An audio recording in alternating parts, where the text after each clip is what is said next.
to American Legion Memorial Stadium in the heart of downtown Charlotte, North Carolina, as we get set to kick off Week 6 in the Gainbridge Super League. Carolina will play host to Spokane this evening, a team that the Ascent have never lost to in 4 all-time meetings. Alongside former Manchester United goalkeeper Gary Bailey, I'm Bridget Howard, thrilled to be with you all this evening for a great night of football. But before we dive into this matchup, here's where everyone stands heading into Week 6 as we look at the league standings presented by Carolina Office Solutions. Big day for both teams. The Carolina Ascent win this. They go joint third alongside DC Power and the rest of those teams in a great position. And should Spokane win it, they will go second, just a point behind Dallas Trinity. So plenty to play for both these sides. Well, the reigning inaugural Shield winners have started the 2025 campaign off on a 3-match unbeaten streak. We asked Philip Poole what the story of the season has been so far. He told us 2-2 draws have been the story, 3 straight to start the season, Gary. Can you believe that? It's great on one side, you've scored 6. The other problem is you've conceded 6. And he's not very happy with his defense, very happy with the attack, of course, as we can see here, creating all sorts of situations, pouncing on errors, and Matty Mercado in particular in great form, but too many going in the back of the net. Well, easily the most impactful addition to Carolina this season has been Matty Mercado, on loan from Seattle Reign. She's tied for the league lead with 3 goals. She's our player to watch for Carolina, presented by Gatorade. 1 goal in each of the games, crucial goals, especially the one against Tampa Bay Sun. Golazo in the 92nd minute, dribble and smashed it into the top corner. Well, the visitors are wrapping up a 2-match road trip on the East Coast tonight. They're sitting in 5th place looking for their first road win of the season. They've scored quite a few goals. We've seen Nelly Cook scoring there, and of course Solano's been knocking them in the back of the net. Lena Solano, 3 goals she has scored. And then there's a couple of others just chiming in with the odd goal. Emma Jaskinek sticking that one in the back of the net. So they've got goal scorers. They're just got to make sure that they too are a bit tighter in defense. Well, defensively, they are led by Hope Heisey, the goalkeeper of the year last season. She leads this side and is coming off 2 back-to-back clean sheets. Done so well in this league, highly respected. In fact, Carolina Ascent coach Philip Poole saying that probably that's the one player that's going to give them problems here in this match tonight. Well, it's going to be a fun one tonight from Charlotte. Carolina Ascent still chasing their first win. Despite a string of draws to remain undefeated, they'll look to break through in front of a home crowd. Spokane Zephyr hopes to cap off a road trip with 3 points in their first win over the Ascent. Stay with us. Lineups and kickoff coming up next.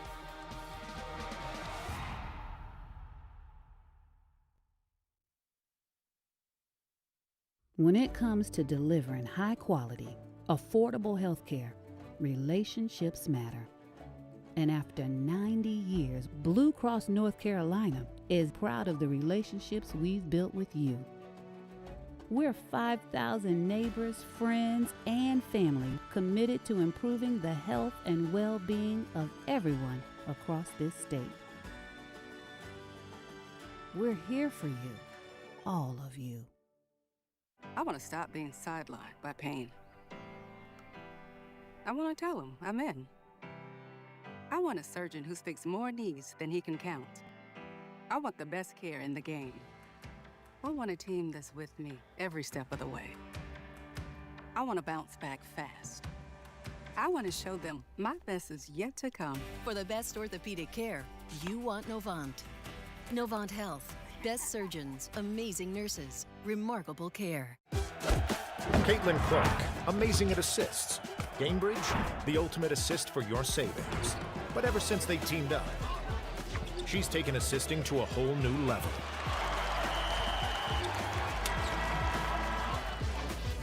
Caitlin Clark, graded assists. Gainbridge, graded assists for your savings.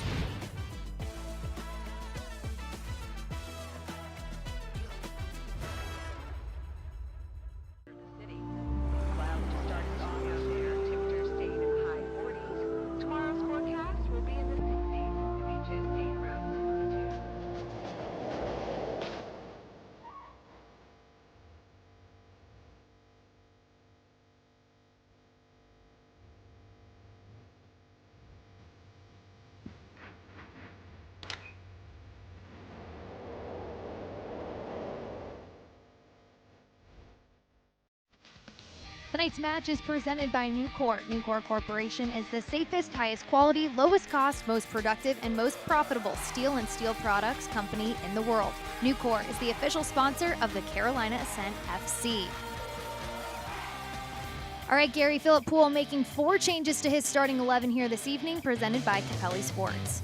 In comes Brianna Martinez for her second start this season. Mackenzie George, Sydney Studer, and Riley Parker out. Emily Moxley, Riley Based, Sarah Trockley, and Audrey Hardring in a 4-4-2 shape. Keep an eye on those two up front. Maddie Mercado, 3 goals in 3, and Mia Corbin. What a dangerous strike force those two are. Quite the duo. As for Spokane, 3 switches for interim head coach Josh McAllister. Haley Thomas comes in for her second start this season, Arissa Mart as well, and Tori Zierenberg, her first start this season. To the bench go Charlie Boone, Emma Jaskinek, and Ali Cook. She'll be available. Lena Solano with 3 goals leading the attack, looking for some service from Zierenberg and Tucker out wide.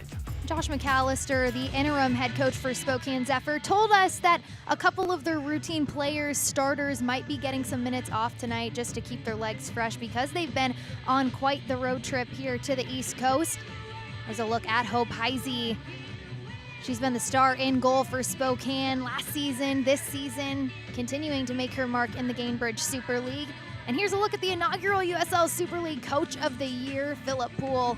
Guided this Carolina Ascent side to the first ever Players' Shield. They're undefeated so far to start this season, but still looking for their first win.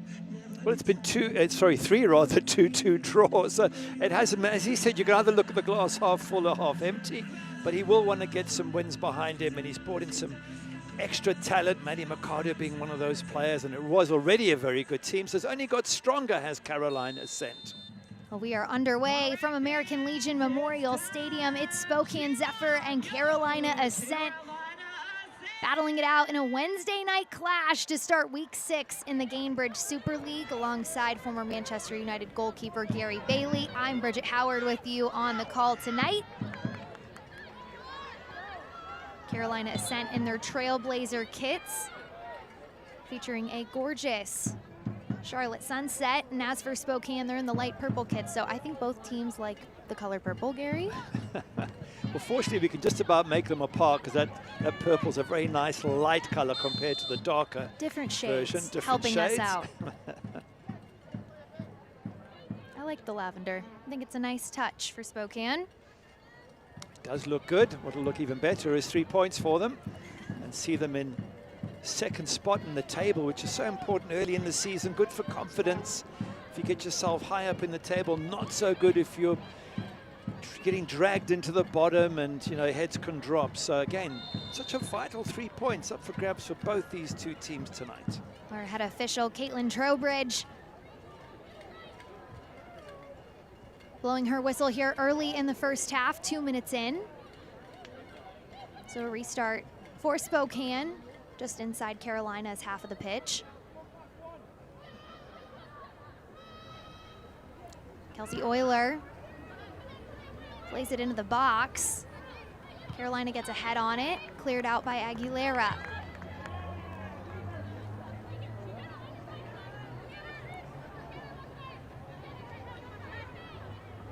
Haley Thomas, one of the returners for this Spokane side. Knox sends it into the box. Spokane with quick touches on the ground. That ball goes wide. It was Arissa Mart with the slow roller. Not a bad effort there from Arissa. Have a look at it. Just goes wide of the post from Arissa Mart. Turns really well. Ball coming in.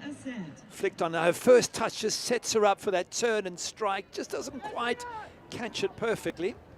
Mart, one of those players that Josh McAllister told us deserves more opportunities. She stood out in training sessions, and tonight she gets a start here, her 4th of the season. Mia Corbin collects and looks to the far side.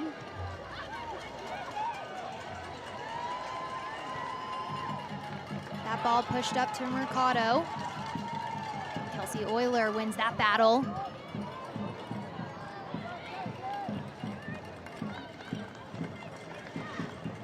Here's a look at tonight's injury report presented by Novant Health. DeMarco and Merrick out for Carolina. Murray and Vigiano off for Spokane.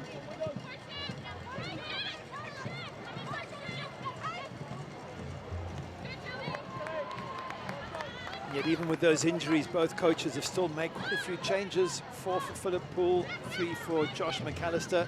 And I guess that comes with the territory of playing midweek. Weekend matches still to come, so you have to rotate a little bit. Felicia Knox looking for that through ball to Tucker. Just puts it out of reach. Felicia Knox spent last season, the inaugural year, with Fort Lauderdale United. She's going up against her former Alabama teammate in Riley Parker here tonight.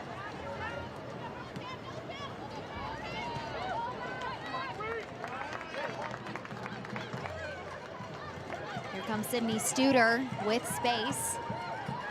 Numbers pushing forward for Carolina. She plays it out wide. It's Mackenzie George, the former Brooklyn star. Long ball played into the box, collected by Heisey.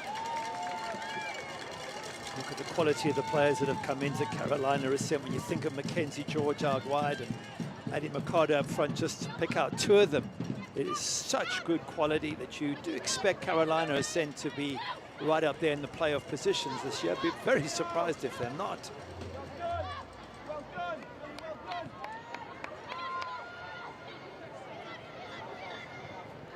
Philip Poole told us that with this Carolina team, there were 2 ways to look at the players that they brought in. There were a couple times where they needed a direct player-player replacement, or it was more they needed to be more unpredictable this year. And that's what they went out and got in a player like Mackenzie George. You also see Luana Gravias, who also came from Brooklyn. So they wanted some more unpredictability, although they were quite happy with last season. But you can always be improving, and if we know anything about Philip Poole, he wants this group to continue to be competitive. We saw that last year when they brought in Samantha Leshneck-Murphy to compete with Megan McClelland in goal. They didn't need another keeper, but he just wanted competition.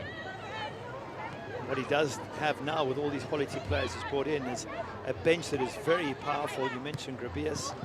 You can add in Riley Baisden there and Audrey Harding, Alyssa Walker. And there's a couple of players out through injury. So, yeah, there's a very deep squad that Philip Poole has this season.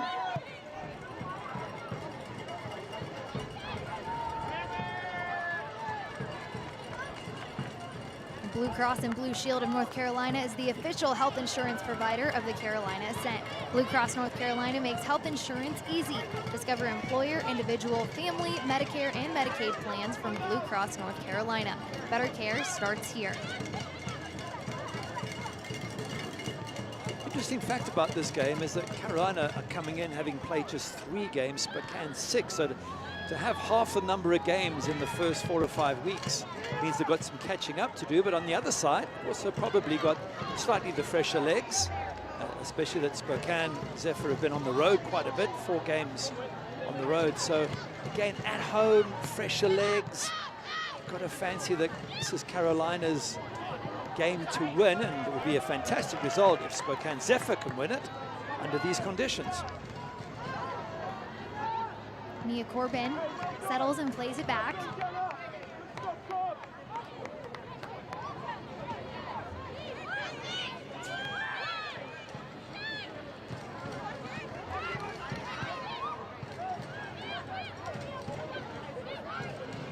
Megan Nally, new addition this season to Carolina Ascent.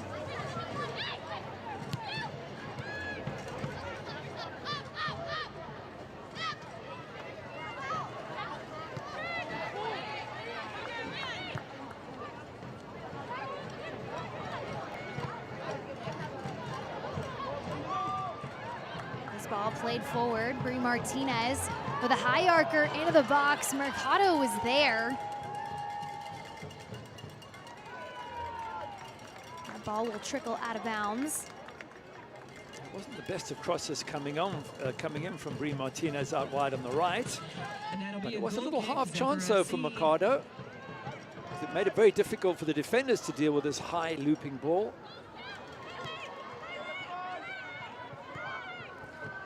As as we talked about earlier, Maddie Mercado tied with the league lead in goals with 3. She's currently tied for the club record with Corbin of scoring in 3 consecutive matches. And if she scores in this one tonight, she will tie the league record for most consecutive matches with a goal set by Jasmine Hamid from Fort Lauderdale last season.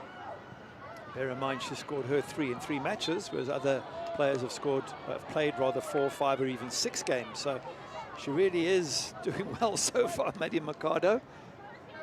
And you look on the other side, you mentioned some of those other players that are all tied for first in the league in goals with 3. Lena Solano for Spokane, one of those players.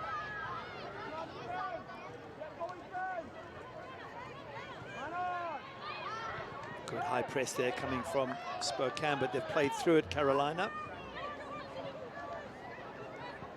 Mercado keeps it from the defense and was looking for Parker. She wins it back. Holds onto it for too long. George at the top of the box slots it through for Mercado, but rolls right into the hands of Hope Heisey. Maddie Mercado's worked so hard there. She's won the ball back once and then lost it and then won it a second time and still gets into the box. Mackenzie George nearly getting that ball through to her.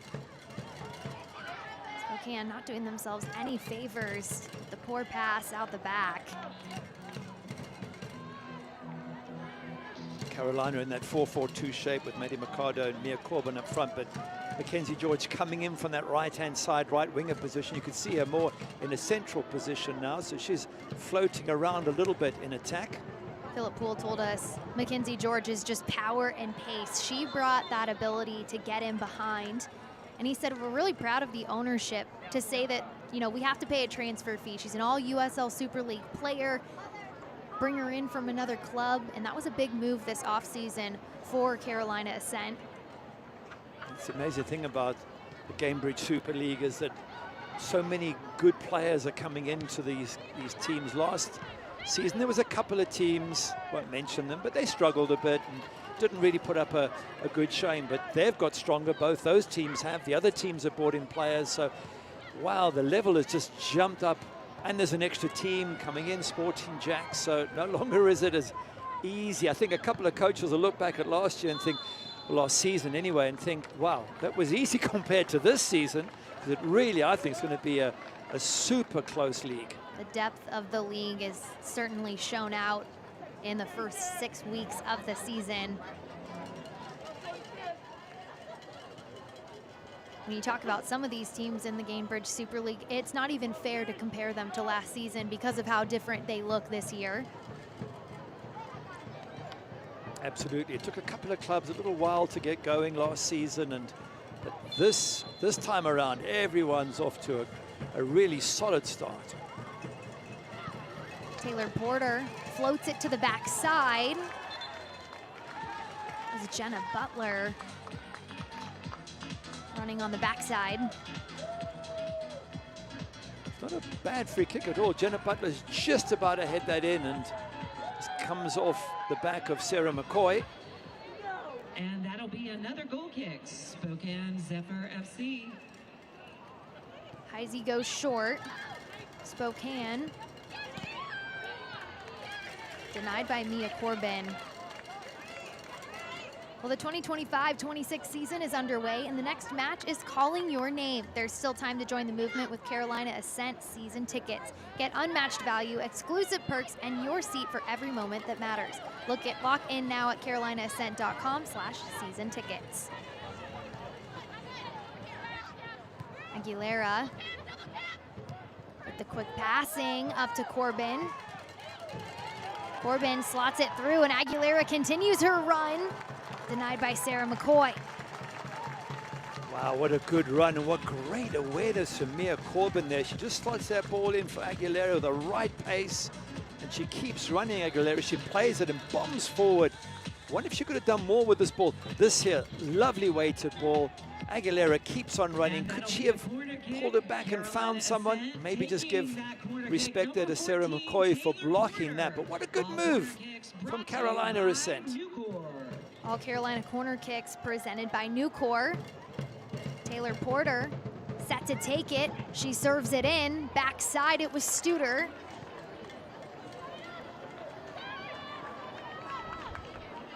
They have a real aerial presence, don't they, Carolina Ascent, with Sydney Studer in there, as well as Megan Nally, Jenna Butler.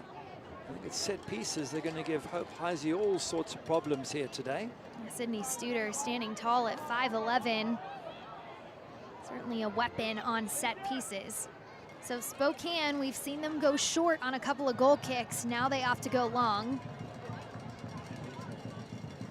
Probably the wise decision after the last few caused some commotion defensively. Absolutely. I think with the aerial threat they have, get it right into the heart of that box whenever you get a set piece. You're at home as well. There's a bit of, more positive thinking. So I always think get free kicks into dangerous areas. Mackenzie George gets around her defender, looking for the back post. What a great look from Mackenzie George.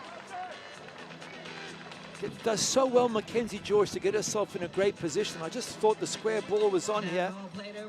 You'll see that Mia Corbin's come in unmarked, 6 yards out. If Mackenzie George just lays it into a path, it's an almost certain goal. That one from that angle is a lot more difficult.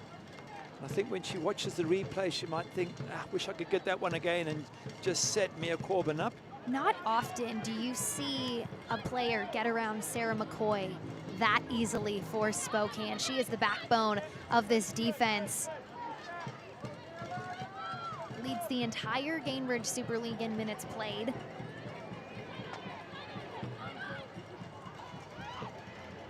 Mackenzie George made that look easy. That's why they paid money for her, I guess.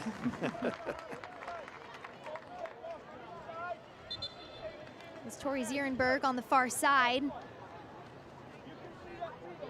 who was waved offside.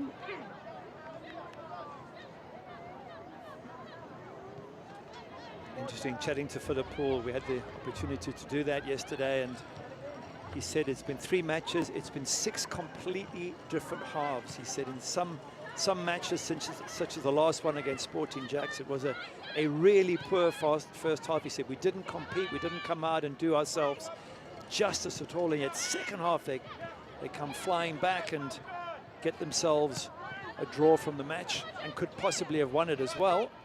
So he says it really is a case of picking out the good and trying to keep it going and stopping the bad.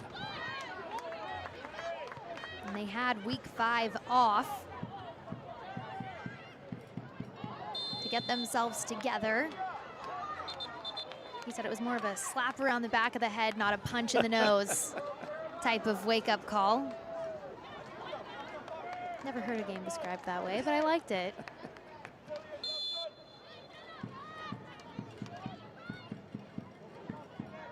Spokane, meanwhile, they had 4 away matches in 6. And Josh McAllister saying it's not easy on the road, especially with the amount of travel. The teams you have to play, the conditions. 1 week you're playing on grass, then you're playing on turf. So he said other than the Fort Lauderdale United match, which was actually a home match, he said the other matches he's been fairly happy with. He said that match at home, that was the disappointing one. That was the one they thought they could win. They ended up losing it. He said that one hurt, but he said their work on the road, meanwhile, has been pretty good.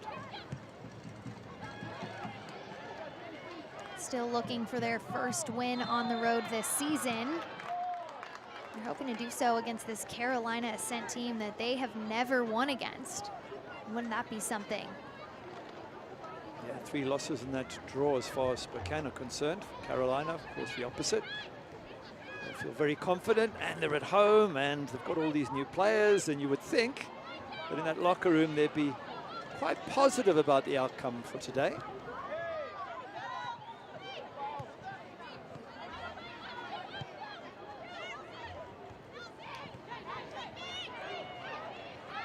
Alicia Knox comes up with the ball. Plays it out to Cam Tucker. One of the points of emphasis for this Spokane side heading into this match was having consistency when they get the ball, as you see them turn the ball over right there, just inside the midfield. He said, we need to stop with the unforced errors. Our decision-making needs to be better. We need to be tidy because Carolina will punish us in transitional moments. Mackenzie George works around her defender, denied by McCoy.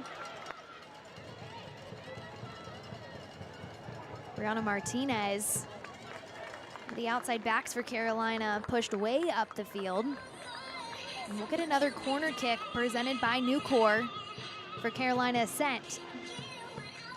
By the way, Mackenzie George once again doing a great job. Brianna Martinez supporting down that right-hand side and winning the corner, but it all starts with a cross-field pass.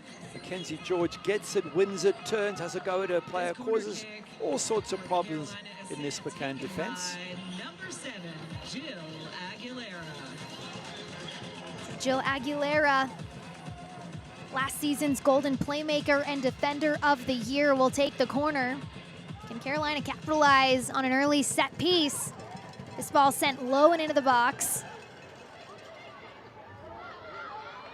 Poked forward by Lena Solano, who will get a throw in. She's just been told by her teammates, put the ball down, walk away. We need to recover. We need to get a few bodies up the park, and then we'll take the throw in.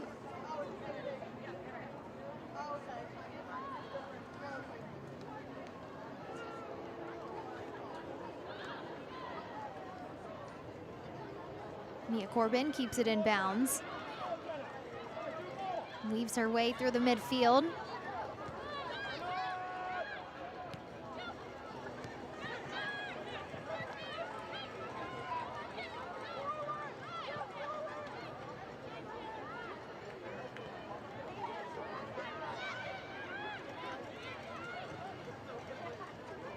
Select is the official matchball supplier of the Gainbridge Super League and many elite leagues throughout Europe. Visit us.select-sport.com for the latest Select products, specials, and more. Select, the player's choice. All the way back to McClelland. Porter distributes. Corbin plays it forward. Aguilera there. Cuts it back. Aguilera across the box. She gets tripped up.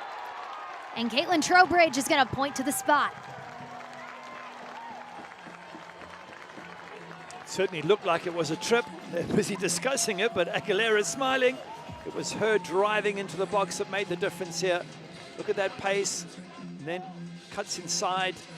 And there's some contact there. You can see the foot getting caught, getting hooked. I don't think there's any doubt it's a penalty, but credit Jill Aguilera, and she's done this a few times already, pushing forward, adding that extra player, and just tempting Reese Tappan there to get her foot caught up. You could see Reese Tappan and Aguilera laughing because it almost looked like her shoelace got stuck on the bottom of Tappan's cleat, but nonetheless a penalty kick on the way for Carolina Ascent. It's Maddie Mercado. She steps to the spot, and Mercado hits it off the post.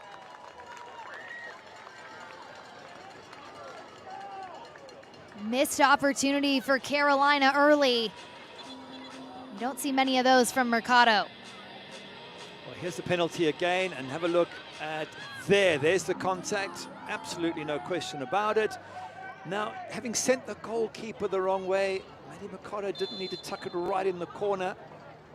If she'd have seen the goalkeeper going the wrong way, she could have just opened her foot a little bit less and tucked it in. But there's the, just shows you being a striker, 3 goals in 3 games. I thought that was going to be 4 and 4 in the record, but not to be yet. Zierenberg, weaving around her defender, sails it high over the crossbar. Spokane moved it up the pitch quickly. That would have been Maddie Mercado's 4th goal in 4 matches. But that 4th goal will just have to wait. It is a big miss because you put that in the back of the net and then you've got momentum. Spokane is the away side. Have to start chasing a little bit as time goes on, but now 0-0. This will suit Spokane Zephyr. Well, and how frustrating is it? You practice taking a penalty kick so many times throughout your soccer career. You finally get the moment and you miss. And you have to deal with it, but it's so maddening because it's something you practice all the time. Absolutely, and some penalty takers are able to watch the goalkeeper and just adjust their foot at contact. So if the keeper goes the opposite way to where you're placing it, you just don't have to put it so far in the corner. Just wonder if Maddie Mercado could have done that in that instant. I'm not going to criticize a striker who scored 3 in 3 games. No, we are not. So, you know what? She misses that one. Maybe she'll still score. Maybe she'll still turn out to be a winner in this match. It's the life of a footballer, right? Well, especially a striker. It's all around goals. You know, they can miss one, but as long as they get the next one, then all's forgiven.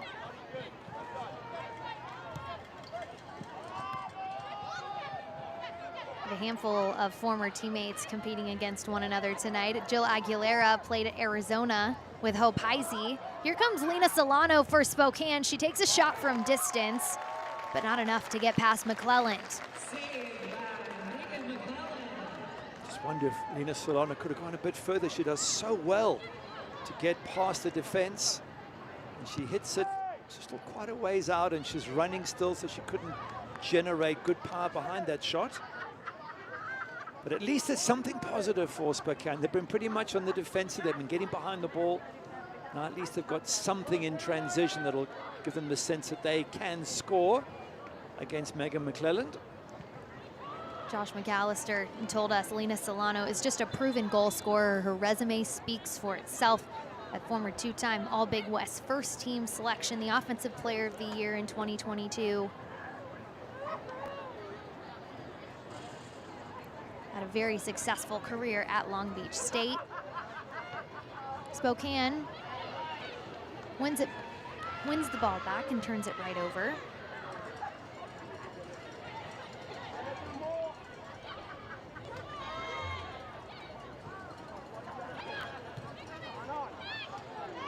Carolina turns it over.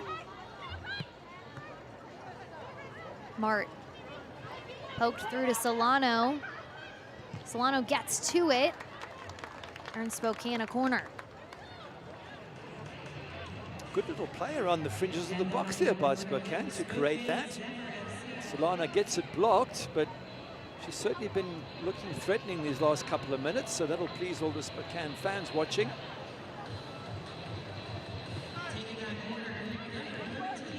For 13, Sophie Braun, another returner on this Spokane squad, will take the set piece.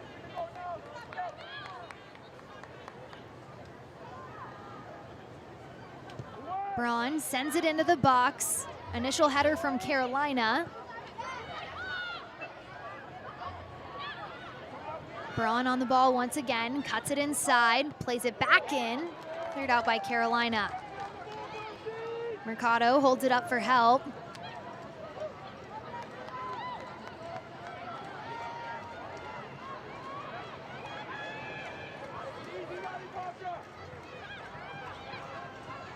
Riley Parker turns around her defender. Out to Studer. Studer to the end line. Can't get a touch on it. It will be a goal kick for Spokane. Good defensive work there from Tori Zierenberg, just to see that ball over the line safely. Just going back a little bit there to that move. It starts with Maddie Mercado getting the ball on the edge of her box and retaining possession, allowing them to play out from the back. Not only is she turning out to be a great addition in attack, Maddie Mercado, she really does well in coming back and supporting her defense. Mia Corbin wins possession back for Carolina. Aguilera looking for an outlet. Picked up by Reese Tappan, one of the players that Josh McAllister told us was a bright light in the game versus Lexington. Studer sends it back to the near side, and that ball just rolls right under the boot of Riley Parker.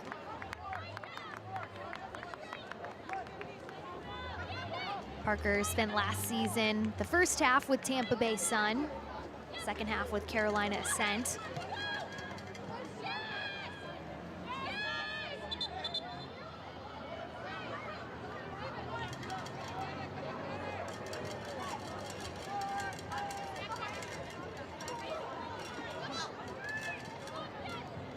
Mercado at the top of the box.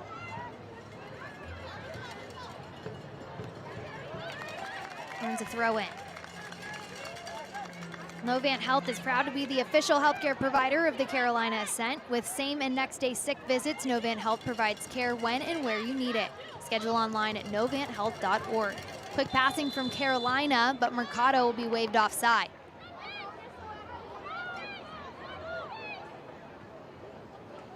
She had a glance down the line there, Maddie Mercado. She looked to see if she was onside, and maybe just sort of misjudged it. But certainly she was aware that she needed to drop back. Just been very impressed with her all-round play. Yes, she missed the penalty. Of course, that's going to be a crucial moment.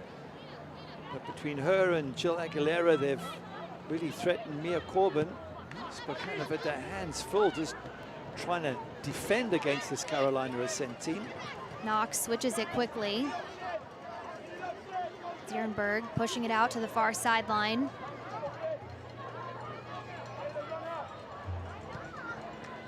Cleared out by Carolina.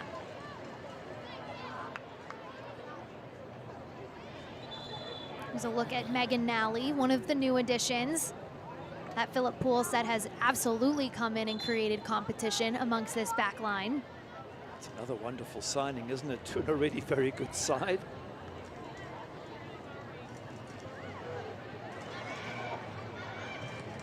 Nally plays it up to Mercado. This Carolina Ascent team, really what an inaugural season they had. They won the inaugural USL Super League Players Shield. They were the #1 seed entering the postseason.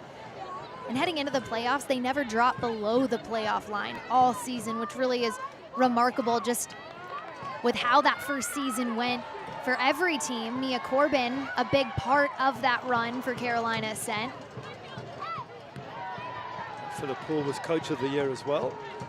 Philip Poole, Coach of the Year. Carolina Ascent, the USL Organization of the Year. League high 4 players on the all-league teams. Well, they've set the standard now. Absolutely. I don't want to put Philip Poole under any unnecessary pressure, but having done so well last season, somehow there's an expectation they're going to do equally as well, or certainly very close. But given the players they've brought on board, I don't see why they won't make a really, really good run at this title again this season. You mentioned Megan Nally. We've talked about Mackenzie George, Maddie Mercado, Luna Gravias, Alyssa Walker. I mean, wow. To an already good side. I think if you're one of the other teams, you're looking at them going, okay, well, this is a team we've got to match. If you're Spokane, this is you judging yourself, which is what Josh McAllister and I'm sure they will all do when this match is finished, and say, all right, they're a good benchmark, Carolina Ascent. How close were we? Where do we improve? What can we learn? Aguilera looking to get in behind the Spokane defense. Mercado, she's there, as she always is, taking on the defense. Turns it right over. Poor touch from Spokane leads to a throw-in for Jill Aguilera. I think this Carolina team was certainly the blueprint for a couple of clubs in the Gainbridge Super League heading into this season. The way they take care of the players. And just the success that they had, why wouldn't you look to a team like Carolina and say, hey, how do we match that? Well, they're the champions if you look at the entire season as opposed to the playoffs. They're the best team and they've added a ton of good players. And yes, I do think they are the team to be measured against, but not the only team. If you look through the league, there's a lot of teams have improved. There's a lot of good sides out there. But certainly I don't think it does any harm to compare yourself with Carolina Ascent and say, right, are we able to match them? And if not, why not? So another corner kick for Carolina Ascent. Taylor Porter set to take it. Serves it in, backside. Studer just misses the header. Haley Thomas cleans it up on the backside. 33 minutes into this match between Carolina Ascent and Spokane Zephyr. We've had a penalty kick missed. A couple of transitional moments from Spokane. Mart pulled down by Mia Corbin, and Corbin will get a yellow. And she's okay with that. I'm not so sure I'm okay with that. It's a cheap yellow to give. You're catching up with a player. They're not going anywhere. There's defenders all around them now. I mean, and it's a proper tug on the back, so it is a yellow. Now you can't afford to miss time any further tackle. You do anything wrong, you're off the pitch. I just don't think it's worth taking a yellow for. If it's the edge of the box and you've got to stop them getting in, that's a little bit different. But in midfield, surrounded by your fellow defenders, I think it's a cheap yellow, and I just hope she doesn't pay for it by making a clumsy tackle and getting a second yellow. It means they certainly respect the play of Arissa Mart. They go for the short free kick, tap in, sets it in. Spokane's there, McClelland off her line, cleared out by Parker. Quite the commotion caused there by Reese Tappin. Megan McClelland comes and doesn't get it. And it's difficult to say if it's her ball, but when she comes, you got to get it. She doesn't. She is very lucky that's not headed to a Spokane player to finish that one off. It's loose. Unfortunately for Carolina Ascent, there's a defender to boot that clear.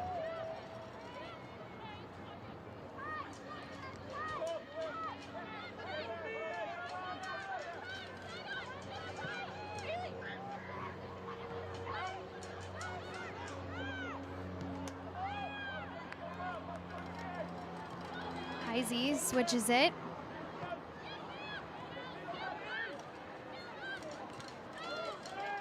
Spokane's defense doesn't have too many options in the midfield. Cam Tucker creates space for herself, moving forward. How about that through ball up to Zierenberg? Zierenberg just pushes it past McClelland, and Spokane is on the board early.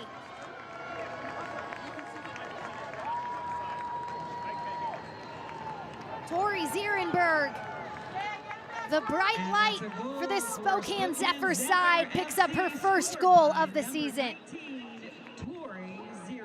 And that's a really good finish from Tori Zierenberg, but look at the pass from Cam Tucker. She's the one who runs and creates the space and gets that pass in. But Zierenberg just head up, sees the goalkeeper coming off the line, is able to slot it past her. And Josh McAllister saying to us how much he expects from Zierenberg in the future, in the games ahead. Well, she's shown already that she's a class act, but she must turn around at some stage and say thanks to Cam Tucker, who got that ball way in her own half and dribbled and ran and passed that ball absolutely to perfection for Tori Zierenberg to score. So Tori Zierenberg, in her first start for Spokane Zephyr, picks up her first goal of the season in the 35th minute.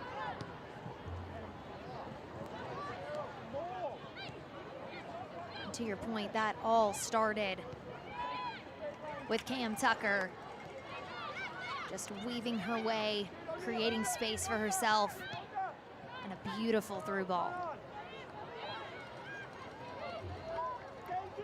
Carolina Ascent, they're still on the hunt for their first win of the season, and they'll have to come back once again. They're no stranger to coming back in matches, as they've done so in every one so far this season. Every single game they've been behind at some stage, so they know what to do, and they've had a penalty miss. So they've been in this game. They've probably created the better chances and more of them. They've just got to keep it going and bounce back as they've done already. Jill Aguilera looking to play it across the box. Reese Tappin was there to say no. Haley Thomas.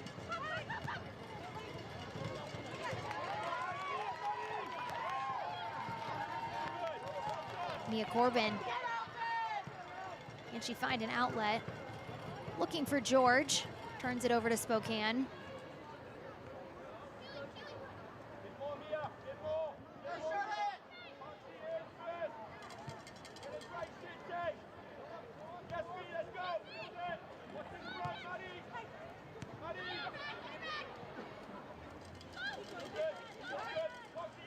Carolina Ascent, as it stands right now in the 38th minute, dominating in possession, 57.7% to 42.3%. But again, we've had this conversation many of times, Gary. It doesn't matter if you keep the ball. It matters is if you get it in the back of the net and how you get it there, right? And so you can keep the ball as much as you want in your half of the field. But what's most important is finding the back of the net, and that is what Spokane Zephyr has been able to do in this first half. And I often look to touches in the opposition box to see which team is dominating, and Carolina Ascent have had 11 touches in the opposition box to Spokane's 6. So for me, they've been the more dangerous side. They've had the better opportunities. They've had the penalty, which is a 0.8% or 80% chance of scoring, but they've been caught by a wonderfully constructed goal by Cam Tucker and finished off by Tori Zierenberg. Arissa Mart shoots it out to Zierenberg.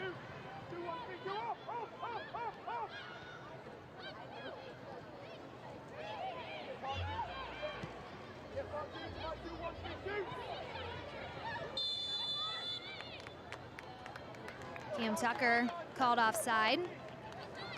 Well, Food Lion is the official grocer partner of the Carolina Ascent. Food Lion is proud to support the Charlotte community as the official grocer of the Ascent. Your local Food Lion is here to help you get food on the table fast with ready-to-eat meals and shopping made easy with Food Lion to go. Food Lion, here for every moment. Thanks to their Score to Give More program, 46,000 meals were donated in Ascent's inaugural season to Second Harvest Food Bank of Metrolina. Mart plays it up to Solano, who is again called offside.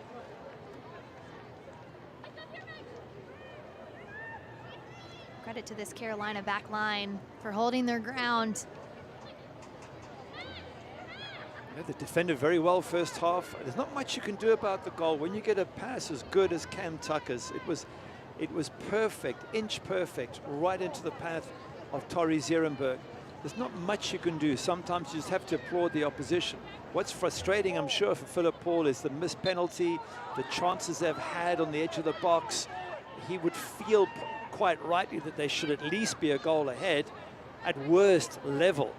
So I think that's going to be a frustrating talking point in the locker room should this scoreline remain for the next 6 minutes or so. Taylor Porter turns and plays it forward to Studer. 41st minute now from American Legion Memorial Stadium. Spokane Zephyr up 1-0 on the road. Martinez can't get around Euler. That'll be a goal kick, Spokane Zephyr. Brianna Martinez on loan from the Orlando Pride. Spent her college days at Notre Dame, was a captain in 2021 and 2022.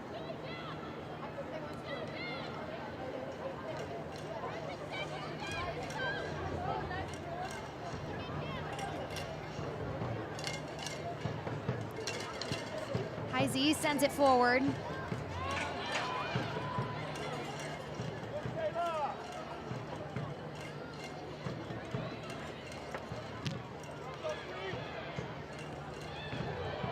Zierenberg, how about that effort? Wins a throw in for her side. Well, the Gamebridge Super League season is in full swing. Visit GamebridgeSuperLeague.com for all the latest information, analysis, and insight into all things Gamebridge Super League.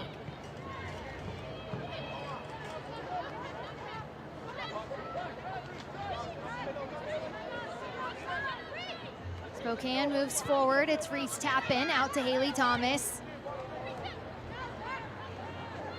Tucker going against the reigning defender of the year. It's tripped up by Riley Parker.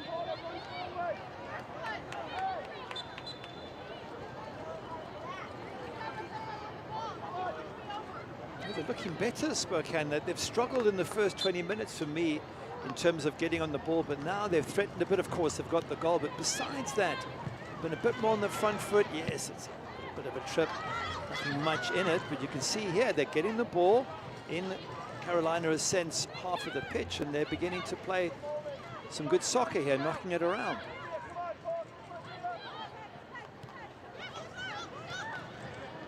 Knox puts one up to Solano. Solano to the end line. Not enough pace on that ball. Easy for McClelland. Knox was coming in there, wasn't she, at that near post, hoping to get a decent ball in, but it wasn't a good cross at all from Solano. But as I was saying, a lot more positive in terms of their build-up around the fringes of the box. Mackenzie George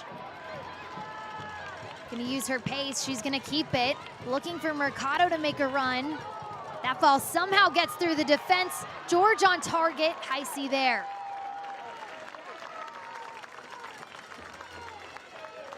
Mackenzie George again with a good run. She was looking there to try and slip Maddie Mercado in, and she couldn't find the right moment, the right angle. She tried, it came back to her, then her shot was straight at the goalkeeper. But again, the combination of Mackenzie George, Maddie Mercado, Mia Corbin sort of drifting and being available as well. Those three super dangerous. Hasn't worked for them yet, but you get the sense that over 90 minutes, between those three, they're going to find a breakthrough somewhere. I'd like to think so if you're a Carolina Ascent fan. Parker finds George. George into the box, headed out by McCoy. Parker there. Martinez picks it up, sends it towards goal.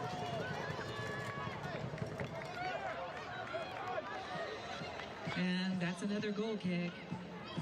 Spokane Zephyr FC.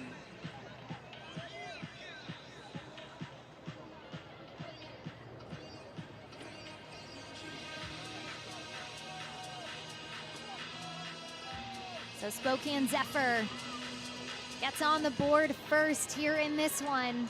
They currently sit in 5th place in the league standings, but if they were to keep this score, keep this result, we still got a lot of soccer to go, but it would put them in 2nd place, and it would be their first win ever over Carolina Ascent.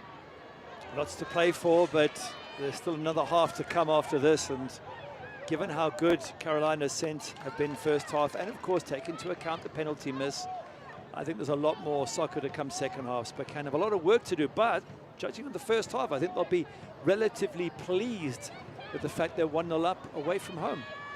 No doubt, this Carolina team, they know how to come back in late game moments. Ladies and gentlemen, the 4th official has indicated a minimum. This ball played into the box. Reese Tappan taps it out of bounds. There was a handball there. The referee saying accidental, hand close to the body. Difficult one. It could have gone either way. So Spokane Zephyr a little bit fortunate there. So a minimum of 1 minute of stoppage time added to the first half, presented by Blue Cross Blue Shield.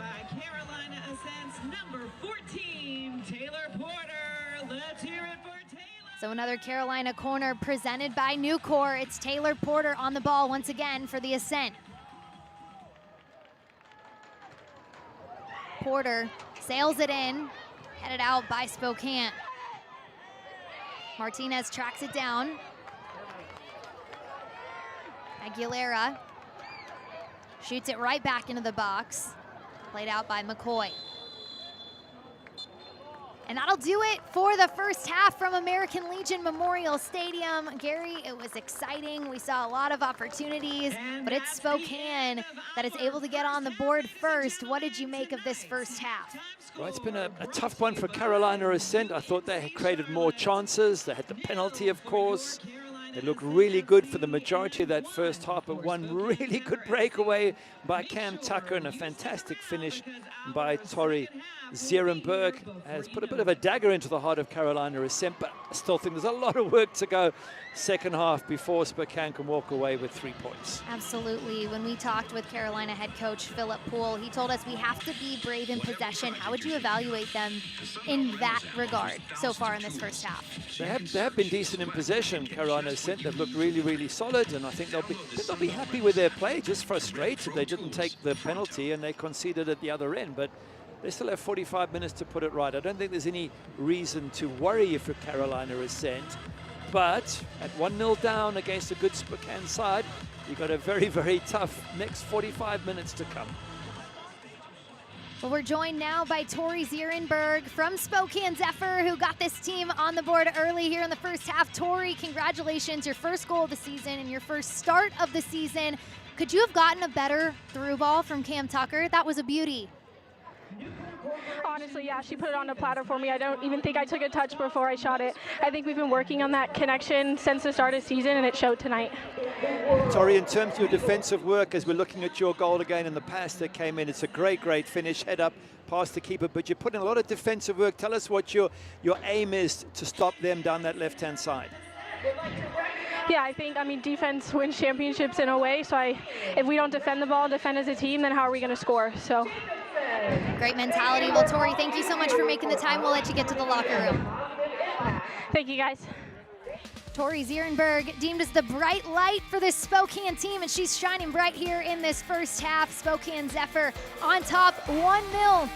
We'll be back right after this. It's halftime between Carolina and Spokane.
Prinks tires in the USL help soccer journeys everywhere to drive harder. From city playgrounds to suburban sidelines, from early mornings to late nights, from fun with friends to winner takes all, from the biggest fan to the biggest heart. And at every turn, Prinks tires will be there for the long haul.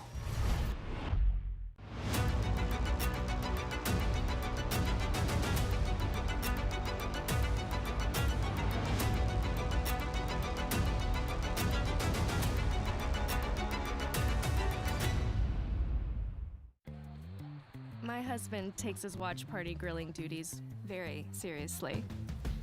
Every sport, every season. And because we always find good deals at Food Lion, no one ever leaves hungry. I even got him his own signature touch. Okay, I'll eat around it. Here with fresh food that's always affordable. Food Lion, here for every moment. What does a better tomorrow look like?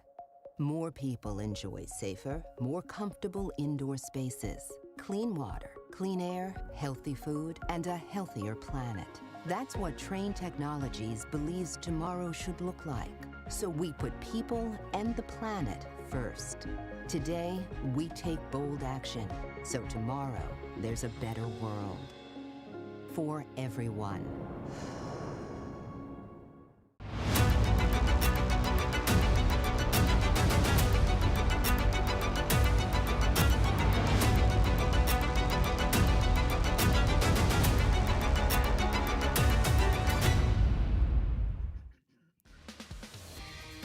It's halftime in Charlotte, North Carolina. Halftime brought to you by the University of North Carolina, Charlotte. It's the away side, Spokane Zephyr, up on top. Thanks to Tori Zierenberg and the assist from Cam Tucker. Let's take a look around the league, get you updated on the news and notes. No surprise here, Dallas's Allie Thornton, the reigning Golden Boot winner, becomes the first in league history to score 15 all-time regular season goals. She's so much fun to watch, Gary. She absolutely is, but there's so many other good strikers who are going to be chasing that 15-figure this season, so that's going to change over the course of the next few months. No doubt. Well, we've seen a number of these clubs have some big-name investors, and U.S. men's national team midfielder Gio Reyna liking what Fort Lauderdale United is doing. He wants to be a part of it. Why not? What's not to like about what Fort Lauderdale are doing? Good to see that the men's game and the women's game can work together. Absolutely, and we talk about how different some of these teams look this season compared to the inaugural year in Lexington. Certainly one of those teams. They lead the league with 3 clean sheets. Already surpasses the total from last season. Quite impressive from them. And the season's just started. And it's just started. Well, looking around the league this week in week 6, coming up on Friday, it's Lexington and Dallas. And then Sunday, we've got 2 matches. What else would you be doing than watching the Super League on a Sunday, Gary? Absolutely. Carolina said you want to see how they do. Obviously depends on today's result. And Fort Lauderdale United are playing, so Gio Reyna will probably be watching that. And Lexington, you mentioned their clean sheet. Let's see if they can do it again against Dallas Trinity.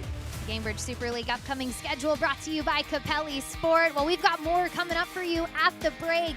Highlights, stats, and more. Spokane Zephyr up 1-0 here at the break. Don't go anywhere.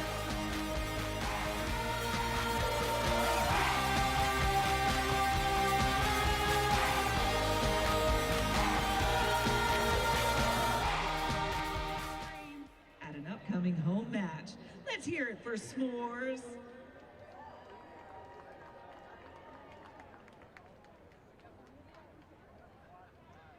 And defending the net and rescuing pets, Fido Tabby Alert is helping every lost pet find its way home. With over 30,000 pet finders across the greater Charlotte region, give your furry friend home field advantage and let Fido Alert help bring them home safe and sound. Scan the QR code that you see on the big screen right now and sign up today to get your free pet ID and tag.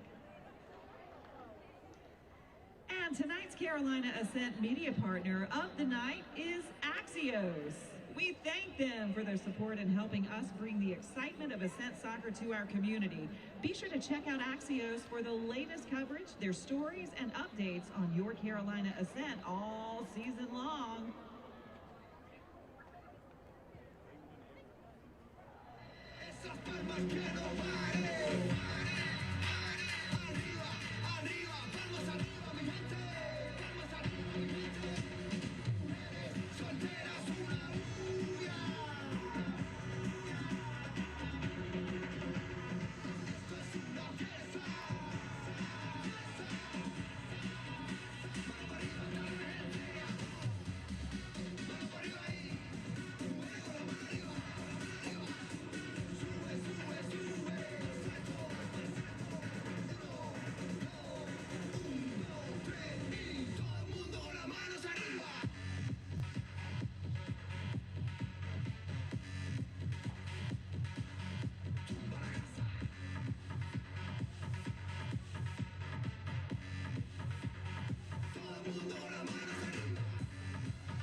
Halftime here in North Carolina. These halftime highlights presented by Nucor.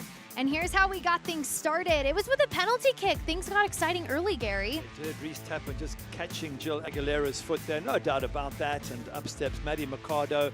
Sends the keeper the wrong way, but just puts too much of a bend on the ball and hits the post and goes wide. What an opportunity. They say to her, forget about it. You'll get more chances, and she probably will do. And then we go into the 35th minute. Cam Tucker. This is the perfect ball, and it's exactly as Tori Zierenberg said when we spoke to her. She didn't have to change her run.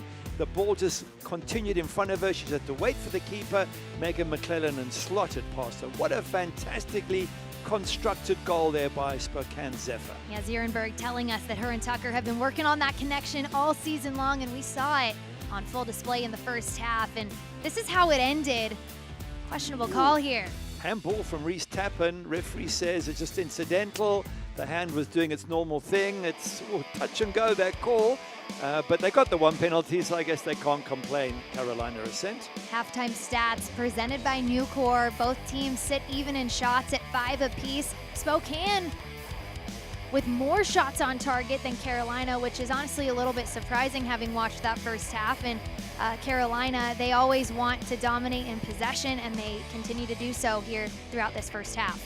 I thought it was slightly favored Carolina Ascent, and if you take the penalty into account, it should be at least 1-1. So it's a fairly even first half. Let's see what happens in the second. Should be an exciting next 45 here at American Legion Memorial Stadium. But as it stands right now, Spokane Zephyr, they found the back of the net. They're up 1-0. We'll be back right after this.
And tonight, a big congratulations goes to our lucky fan, Sonia Lee, who won our Ruby Sunshine seat upgrade. Do you want your chance to win? We'll randomly select a fan each match, each week, so get your tickets early. And we thank you for all of your support for Carolina Ascent FC. And we'd also like to wish a very happy birthday this evening to Sherry Campbell. Thank you for spending your special day with us here at the base camp. Happy birthday, Sherry, from all of us here at Carolina Ascent FC. All right, back to you, DJ Chase. I throw my hands up in the air sometimes, saying, ayo, gotta let go. I wanna celebrate and live my life, saying, ayo, baby, let's go. Cause we gon' rock this club, we gon' go all night. We gon' light it up like it's dynamite. Cause I told you once, now I told you twice. We gon' light it up like it's dynamite.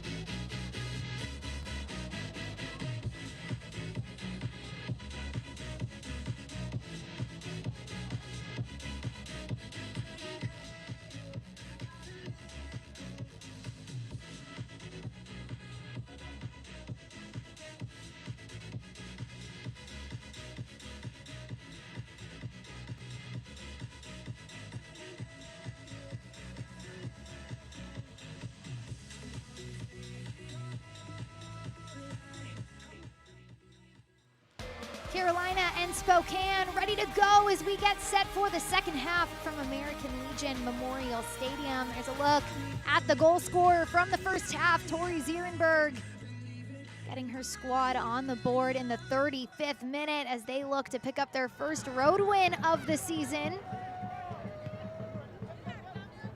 Gary Bailey, Bridget Howard with you this evening. It's been a fun one so far, but lots more soccer in store.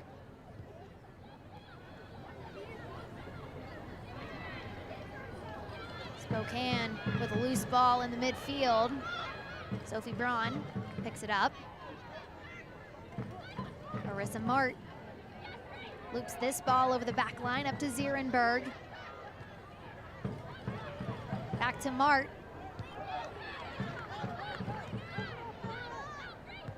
Spokane on the front foot to start this second half.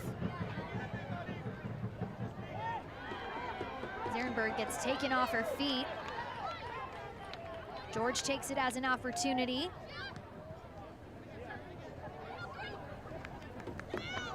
Folks, just an update for you. We have a substitution for Carolina Ascent. Carolina Ascent did make a substitution at the break.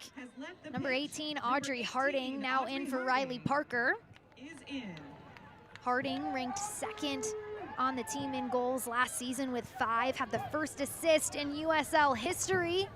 First DC Power back on August 17th. A big part of this Carolina Ascent success last season. There's plenty of other options for Carolina as well, should they want to make substitutions in the second half. I'm pretty sure if they don't get a breakthrough the next 10 minutes, we'll see Luana Grabias. We've got Riley Basin to come in, Alyssa Walker, so some good options for Coach Philip Poole. Philip Poole telling us this week in our conversation we're a lot deeper this year. The players we brought in, they're all good players, and you see that in the substitutions that we make, because last year they didn't have many subs. But it's such a competitive environment in Carolina, so you combine a good group of core returners with some competitive add-ins. Makes for a great Carolina Ascent team. Certainly does. I think over the course of the season they're going to do really well. Their problem here is how do they come back from 1-0 down. As you mentioned, they've been behind in all 3 of their matches so far and have got at least a draw. Zierenberg with space, plays it back to the top of the box, but that ball just hits awkwardly off Arissa Mart's boot and goes wide. Be a goal kick for Carolina And the work of Zierenberg, the more I see of her, the better she seems to look, besides the goal. But even there, the pass she gets to Arissa Mart, it's right on Arissa's foot.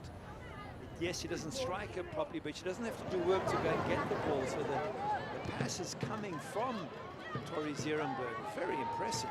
And she came on last weekend against Lexington on the road.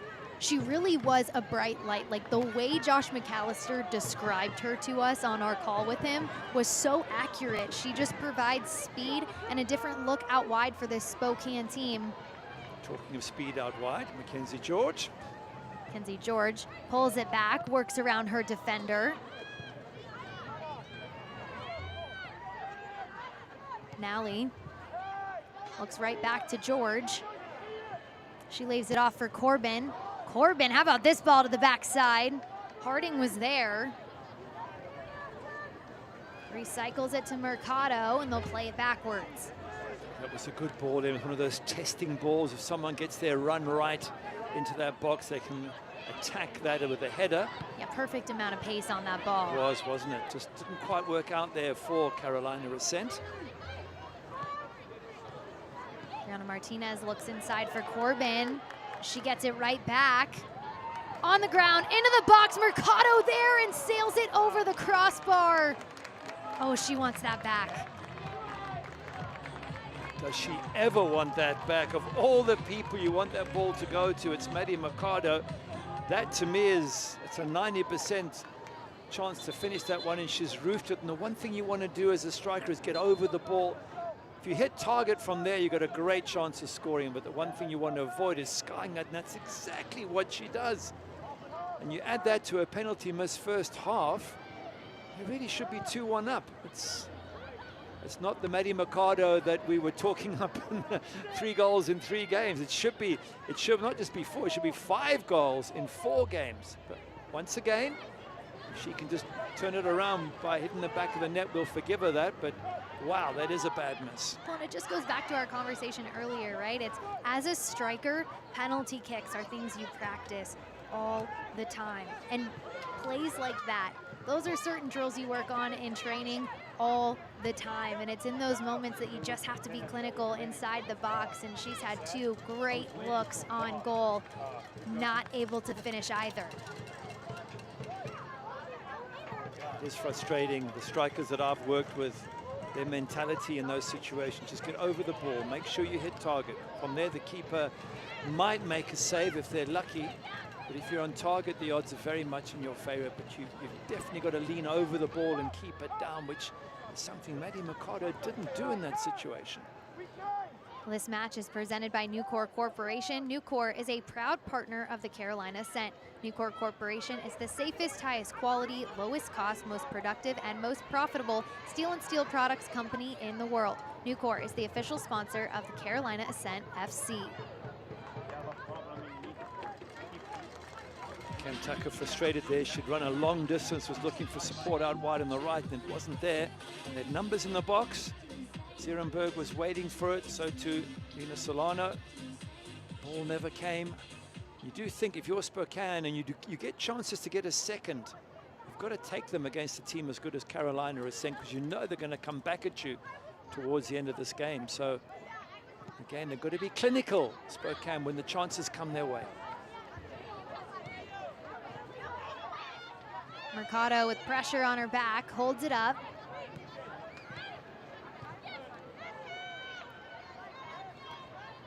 Lina Solano not making it easy for Mercado. Mart hits the ground. And Caitlin Trowbridge will blow her whistle as she waves Mercado forward. Little chat here, a little warning to Maddie Mercado to be careful with her tackles. I think it's more a frustration from Mercado.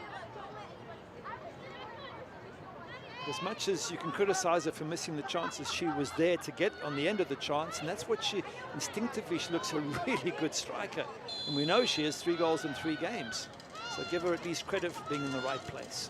Sophie Braun swings it into the box. Initial header from Carolina. Reese Tappan plays it back. Tucker keeps it in with speed. She gets around her defender, but dragged down by Sydney Studer, who will be issued a yellow card. We've seen now 2 fouls resulting in yellows for Carolina Ascent when it comes to jersey pulling. This one makes a little bit more sense because she was away, Cam Tucker. She was getting to the edge of the box. It was dangerous. Like Sydney Studer takes one for the team there, gets a yellow just to slow everything down. That's more of a tactical maneuver. It was Mia Corbin's one in the first half that I felt was a little bit unnecessary. One you would call a professional foul. That one would be a professional foul, absolutely. So this free kick coming from just outside the box. Sophie Braun on the set piece once again. Can Spokane add to their lead? We'll see as this ball gets sent into the box. Just missed by Reese Tappan, who came in looking for the header. Zierenberg. Solano.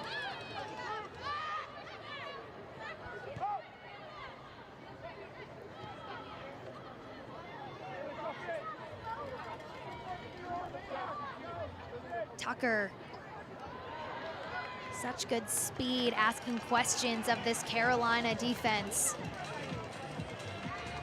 I didn't get the foul that time. Just going back to that Reese Tappan header, I thought for a second she was in there. That must have just gone over her head. She got in front of her marker. The ball in was a really good one. It was nearly the second goal for Spokane. Wouldn't that have been something for Reese Tappan, another player that Josh McAllister had nothing but praise for following that Lexington match last weekend.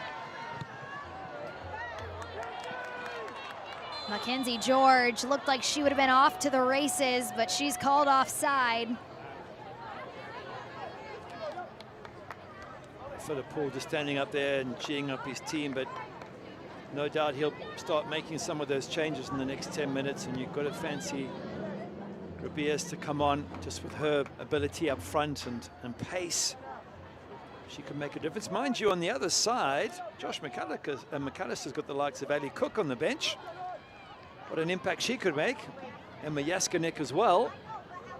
So expect to see changes from both coaches happening in the next 5 to 10 minutes. Yeah, Ali Cook came in midway through the year last year for Spokane and easily one of the best additions at the break. This ball just loops, a little bit of a dicey ball into Hope Heisey, but Mia Corbin, you cannot give her time and space outside the box, and it looked like she was about to load up and take a rip.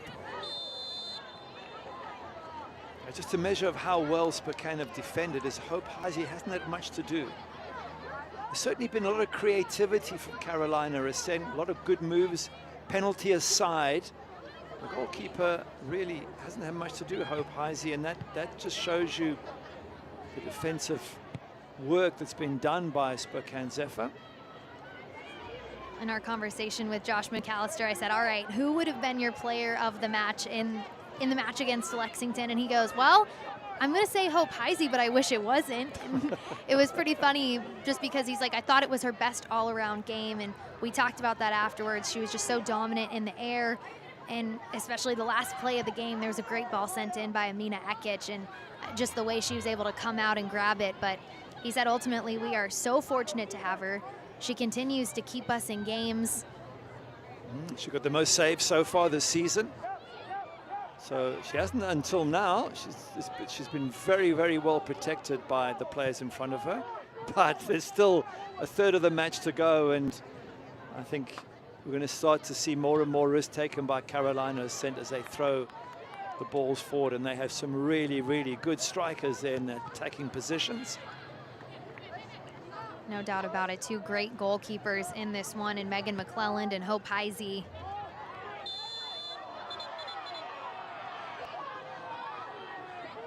So Megan Nally, she's been aggressive throughout this match. Gets a final warning there from coach Caitlin Trowbridge.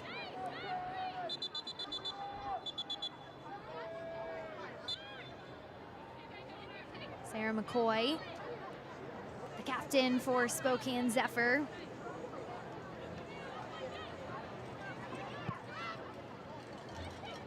Plays it up and over the back line. Great ball back into the box. Zierenberg there, backside, no one home. Wow, Zierenberg once again getting into a great position. I just wondered if she could have had a shot at goal from there. She was only 6 yards out. Have a look when she chests it. She's under all sorts of pressure. She controls it. And was that a shot or was that a pass? There was no one in the middle really. She was just trying to get it past the goalkeeper, but another good chance for Spokane. Using all parts of her body to try and get that ball on the ground, but it just goes wide. In her 5 seasons at Pepperdine, she had 38 goals, 20 assists. Certainly a player to watch moving forward. In the Gainbridge Super League is Tori Zierenberg. Mackenzie George battling hard to try and win that ball, but Kelsey Euler comes out tops, gets the free kick. Stay up to date with the Gainbridge Super League. Sign up for the Super Newsletter. Get news about your favorite team and stories from around the league delivered directly to your inbox weekly. Sign up at GainbridgeSuperLeague.com/newsletter. Spokane Zephyr FC.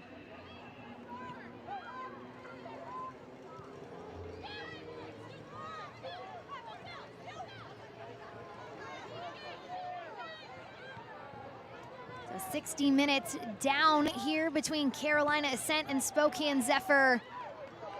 Tori Zierenberg wins this ball back from Mia Corbin. Turns it right over. Corbin cuts it back. Cleared out by Spokane. Good defensive work between McCoy and Zierenberg. Zierenberg putting a hand up for player of the match here. She's got the all-important goal. She's back defending. She's created a few chances at the other end. It's been a really impressive 60 minutes so far for the 23-year-old. Zierenberg was slated to start the first game of the season for Spokane, but she ran into an ankle injury, missed 3 weeks, and was finally able to get some minutes against Lexington last weekend. But McAllister telling us her speed is just so hard to match. She's deadly around goal, but you're seeing that speed also pay off on the defensive side as well here in this match. As she said at halftime when we chatted to her, it's a team effort. Everyone's getting back, everyone's defending. Really are putting in a big team effort. Now here's those changes. We thought they would come. It's surprising. I thought it would come from Carolina Ascent first, but Spokane beating them to the punch. So a couple of substitutions for Spokane Zephyr. It looks like Tori Zierenberg will step off for number 11, Shay Collins. And Felicia Knox will be replaced by Emma Jaskinek. What do you make of those subs, Gary? It's probably just fresh legs now at this stage. I mean, Tori Zierenberg's been absolutely brilliant, but she has worked so hard in defense that coach probably feels she just needs to get a bit of a rest now and get some fresh legs on the pitch. And number 11, Shay Collins, in for number 19, Tori Zierenberg. Carolina with space. Harding to the end line. Denied by Spokane, but it'll be a corner kick coming for the home side, brought to you by Nucor.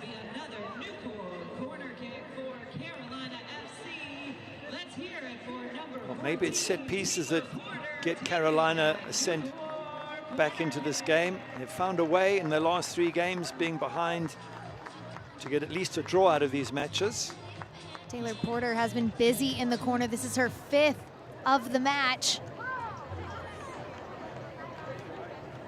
Porter lofts it in, headed out by Sophie Braun, sent right back by Martinez. What a save from Hope Heisey.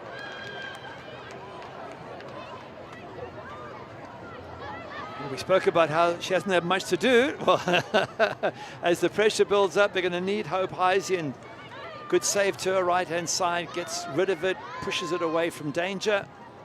And I don't think that's going to be the last save that she makes in this match somehow. That had to make your goalkeeper heart happy. I think as a goalkeeper, you don't want to be making too many saves, but you do like to make the odd one. Have a look at this one. Headed clear, gets thumped straight back in, and goalkeeper reads it. Comes to a lot of bodies as well, so not easy. Mercado turns around her defender.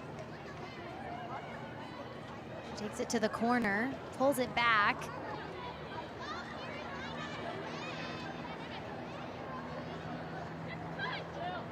Pam Tucker.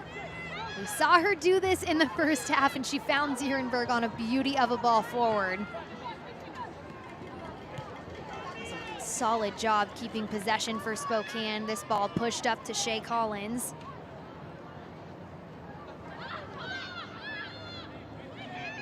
Euler takes on George. Euler plays it across and into the side netting.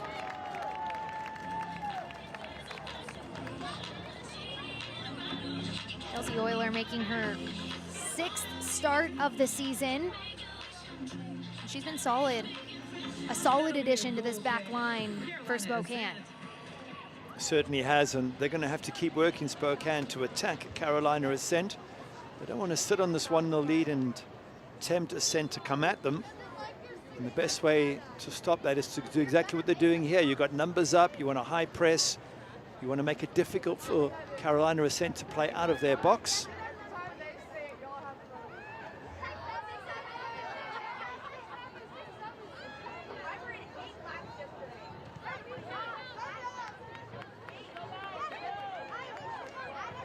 Nally deciding what to do. She plays it forward and turns it right over to Spokane. Collins to Solano, back to Collins. Collins with the touch out in front of her, loses her footing, and that shot will go wide. That's a good chance for Shay Collins again. You want to get that second goal and just get a little bit of a cushion between you and Carolina Ascent. They came back in the last match from 2-0 down against Sporting Jacks to draw 2-2. You know they can score goals, get in a good position, and I think her foot just slipped at the crucial moment there. Don't know if she could have even taken it closer to Megan McClellan before shooting. Spokane not making it easy for Carolina to get out of their half the pitch.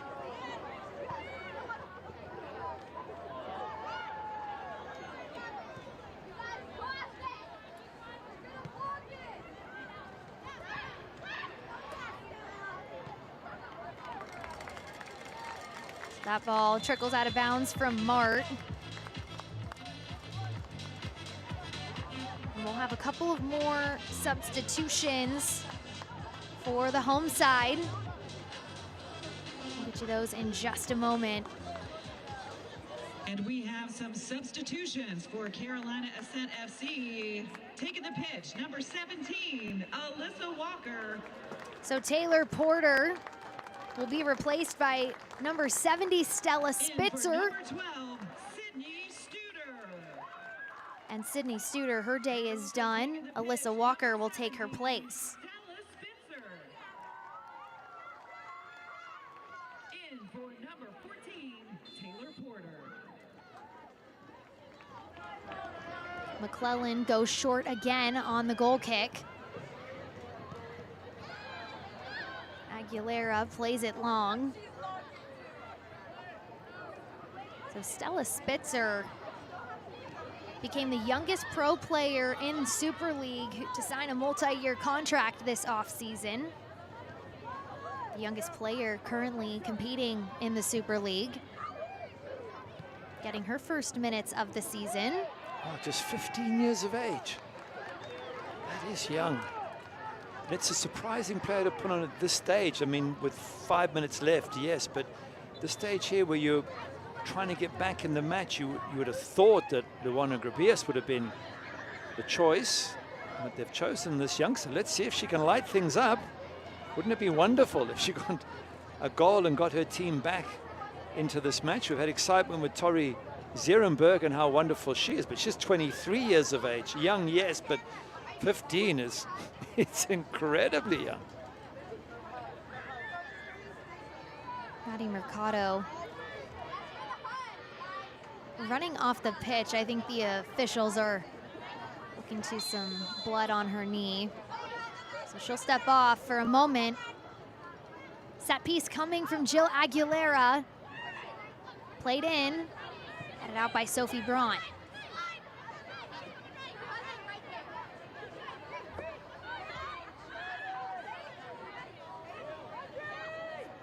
Mercado decides what to do.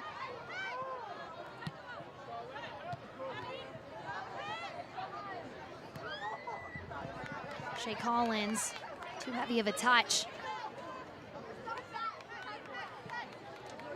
The Carolina Ascent online merch store is live. Stock up for our next match on scarves, t-shirts, hats, personalized jerseys, and more. To shop, visit carolinaascent.myshopify.com. Cam Tucker on the far side, plays it forward looking for Solano. Sent out of bounds by Megan Nally. You can see Mia Corbin's back defending. Maddie Mercado, even Mackenzie George came back there for a while. It's not really where you want your strikers. You want them to be pushed up a little bit higher, but they're having to do a fair amount of defensive work at the moment. If you're a Spokane Zephyr fan joining us tonight, I have to imagine you're very happy with this substitution for Spokane Zephyr. Allie Cook will come on for Lena Solano. And we have a substitution for Allie Cook. We've talked about her a bit here this evening, even though she started off the bench, but last season started in 13 of the 14 games she was available for, played over 1,100 minutes, had 6 goals and 1 assist. Made such a big impact for Spokane. This year, she already has 2 goals and an assist. What a weapon to have off your bench.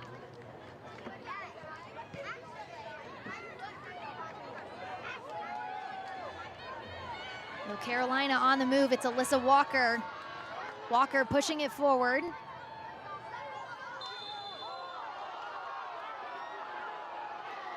Judged to have pushed. I don't think there was much in that. I think it was more of a slip and a stumble from the defender. That's what the crowd thinks anyway. But at least Alyssa Walker's come on and looks like she wants to have a go at the defense. There's a little bit of a hand, then the slip follows, so maybe there's enough there. Certainly Reese Tappan thinks there is. Alyssa Walker making just her 3rd appearance. She has 1 goal on the season. Another one of those players for a team that you love to have coming off your bench. Just speaks to the depth that this Carolina team feels like they have this year. Alyssa Walker against Sporting Jacks came in as a sub in the 73rd minute.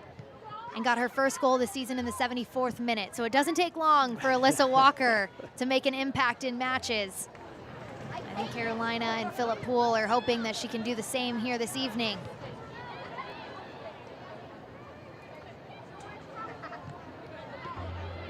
That ball kept in by Spokane. Mia Corbin.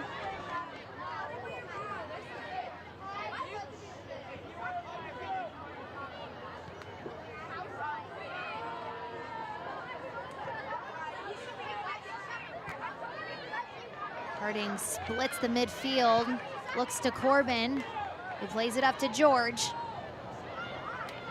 George wanted to push it forward to Martinez. Too much pace on it. Kelsey Euler got really up close there to Mackenzie George, sort of forced her to make a decision. Played that ball off, but the fans getting a bit stressed now, less than 20 minutes left, and if Spokane can win this, they will have played 5 of their 7 games away from home. They'll be sitting second in the table. That will be a very impressive start to the season for Josh McAllister and his squad.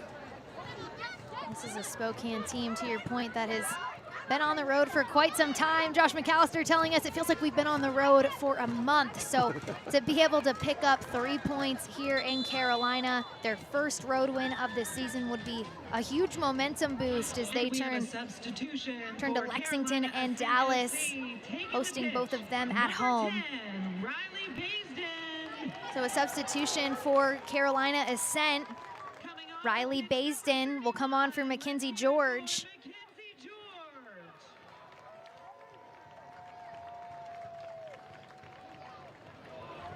And there's the player you've been talking about. Coming off the bench, it's Luana Grabias replacing Mia Corbin. And another substitution for Carolina Ascent FC, number 11, Luana. Fresh legs now coming on. Grabias is so quick, so clever. And you do think those Brazilian skills, this is the time to use them in the last 15 minutes of the match when defenders have lost a bit of a yard or so in pace. Elevate your game day next season. Carolina Ascent FC offers a variety of pregame, halftime, and postgame experiences to take your group outing to the summit of fun. From marching onto the pitch with the pros for player intros to a postgame photo on the pitch, we can customize a chance of a lifetime experience for your group. Visit carolinaascent.com/groups to lock in an unforgettable match day experience. Well, Phillip Poole telling us that Luana Grabias, she's such an interesting player. Came to Carolina from Brooklyn, and she's just a different type of player. To your point, you said she's got brings that Brazilian flair and fire, and to sprinkle a player in like that, it's an X factor. She makes things unpredictable. But he also did mention that she is adjusting to the way that we defend, and so that's a big thing that you'll have to pay attention to here. At Spokane, not making it easy for Carolina to get out of their half. Allie Cook from distance, wide. Allie Cook tried to header back over Megan McLennan, just couldn't get enough pace in it. The goalkeeper was out of her goals. But this is absolutely the right way to play it here. There's a high press. You just keep Carolina Ascent defending and keep them in their own half of the pitch as much as possible. And that way you got a great chance of holding on to the 1-0 victory.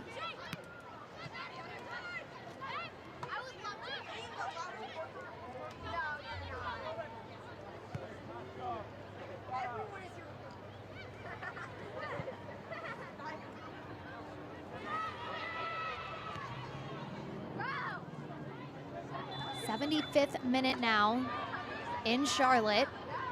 The home side, Carolina Ascent, down by a goal. And they're still looking for their first win of the season. Although they've gone undefeated, it's been 3 straight 2-2 draws for them. And they are really hoping to pick up their first win here if they can find the back of the net.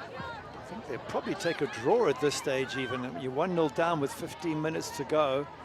Yes, I mean, they would love a win, but I think right now Phillip Poole would say, I'll tell you what, I'll take the draw and we'll move on to our next match, which we've got a couple of more home games after this, Sporting Jackson, DC Power. Because right now he's facing the possibility of defeat at home, and that's going to sting for the amount of quality players that Carolina Ascent have in this team. And they've had a penalty miss, they've had an open goal miss as well by Maddie Mercado. Wow, this will hurt if they don't get any points here today. Which means this is the 15-minute warning for the Beach Club. At the 90-minute mark, we will ask Restart for Carolina. McClellan will play it out to the far side. Credentials will be required to gain access to the Beach Club. We thank you for your cooperation. This ball up to Baisden, but Collins works back, turns it over to Grabius. Baisden gets it again. And Kelsey Euler with the big defensive effort for Spokane, but it'll be another corner kick presented by Nucor coming for Carolina Ascent. Yeah, Riley Baisden there just showing what you can do when you come on as a sub, and Luana Grabius as well. Combination, looking sharp. Some good defending from Kelsey Euler though to stop them. Sixth corner kick for Carolina. Jill Aguilera ready to take the set piece. Aguilera shoots it in, headed out by Spokane, played right back in by Baisden. Pushes it out to Aguilera. Aguilera into the box, backside right to Heisey. What a great ball in from Aguilera. It's absolutely brilliant. Just waited, look, just chipped in it, dying there, just saying to someone, get on the end of it. Jenna Butler nearly does. Defender's boot just puts her off, actually. What a lovely weighted ball that was into the box. Tempting. It looked like Haley Thomas might have gotten a bit of a touch on it. Somebody definitely Thankfully for Hope Heisey, it wasn't too confusing for her, and she was able to come up with the ball in a big moment.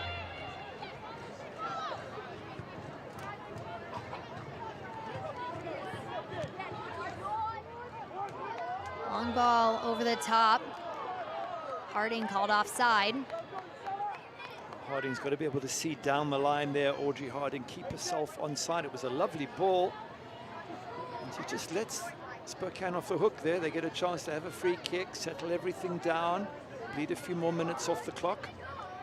Well, Carolina Ascent is a club built by the Carolinas for the Carolinas, with a vision to climb and reach new heights. From corporate partnerships to single game tickets and group outings, we've got a place for you to empower women's sports across the Carolinas. Join the climb and contact one of our representatives today at carolinaascent.com.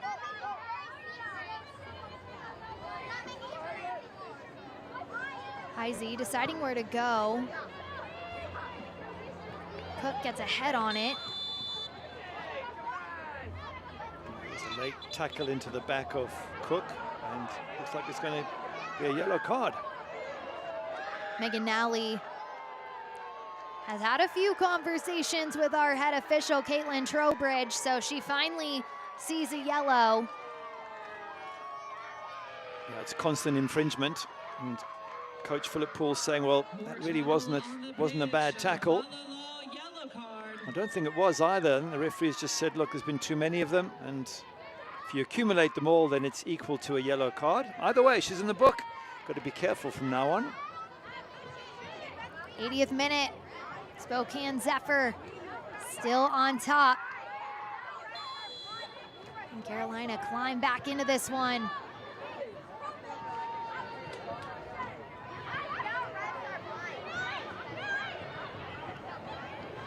Ball played out to Jaskinek.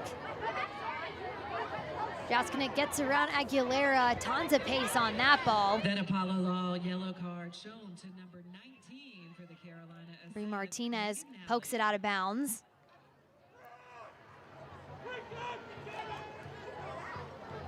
Well, the fans still have a bit of energy and a bit of hope that Carolina Ascent can get back into this match.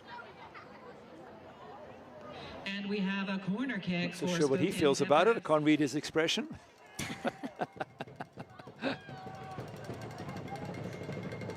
Sophie Braun. Taking the corner kick, number 3. We'll take another corner kick, the third of the night for Spokane.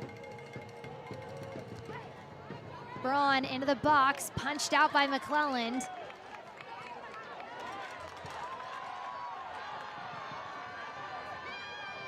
Baisden.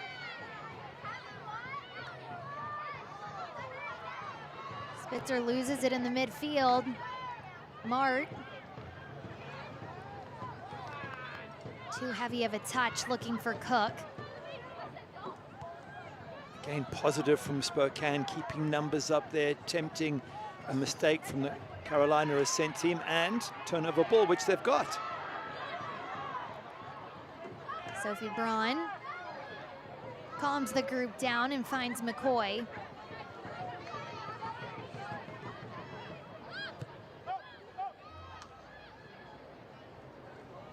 That ball rolls all the way back to Heisey. Now back to McCoy. Josh McAllister telling us that in the Lexington match, the frustration was not finding or connecting passes through the midfield, which is why Solano and Cook, you didn't see them involved as much in the attack. And here this evening, Spokane has done a much better job finding those passing lanes, working through traffic. We were talking to him about touches in the opposition box. His team were a third of what the opposition had. They just weren't getting into dangerous positions often enough. Today, if you look at it, 22 times Carolina's center bin. Grabias takes a shot from distance. Not a bad effort, but just not quite enough power on it. As to finish that point, 22 touches in the opposition box for Carolina Ascent, 14 for Spokane. So they've been a lot more positive in and around the box, have the visiting team. And Spokane climbing back into the possession conversation. Carolina dominated in the first half, but now it sits at 51.5% to 48.5%. So Spokane climbing their way back into that conversation. Shea Collins with space on the near sideline. Collins plays it across, no one home but Jill Aguilera. Mercado checking way back.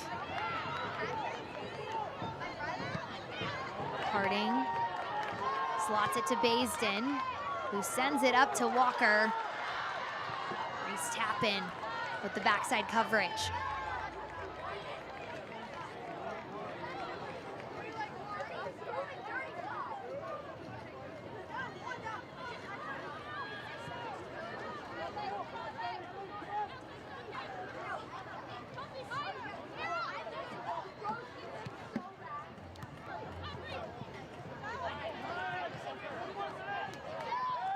Euler with the intervention, puts Mercado on her back.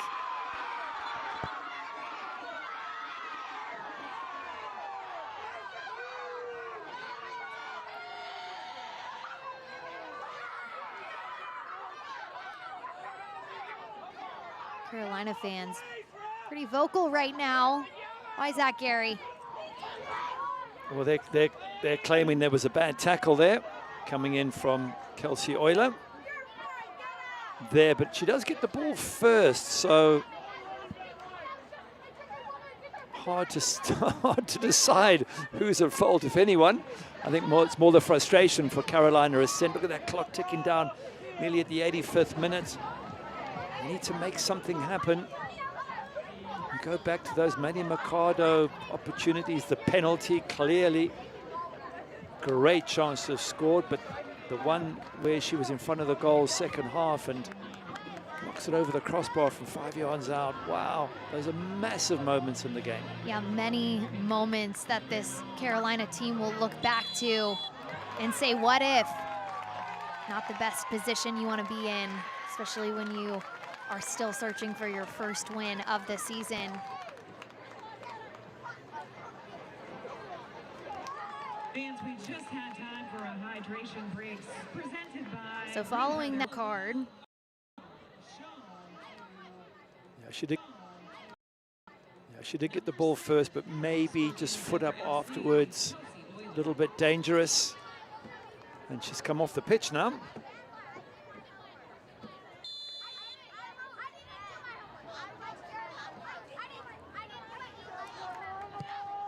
And we have 2 substitutions for Spokane Zephyr Ascent. That yellow card presented by Apollo Law as Hope Heisey reaches up to keep that ball out of the back of the net. And number 12, Alyssa Mart.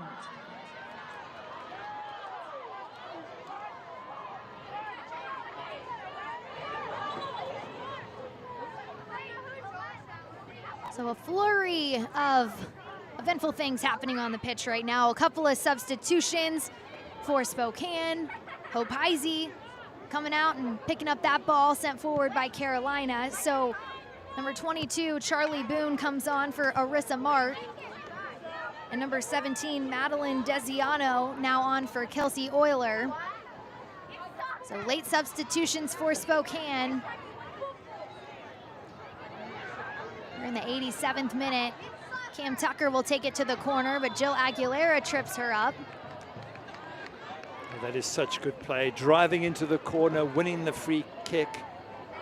And Cam Tucker, she might not get all the glory, but her pass in creating the goal, which now separates the two teams, was absolutely brilliant in that first half.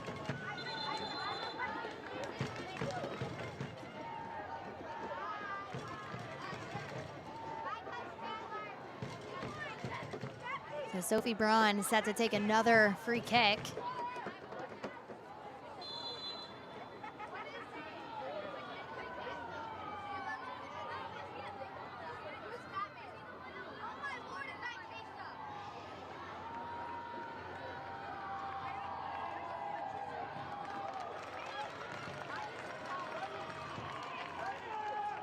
Jill Aguilera throws it in. Shea Collins gets a touch on it, but too heavy. Goal kick coming for Carolina here in the 88th minute. Goal kick, Carolina Ascent. Josh McAllister, the interim head coach for Spokane Zephyr, on the cusp of picking up their first road win of the season. Carolina was expecting a call there, but Martinez stayed on the ground and cleared it out of bounds.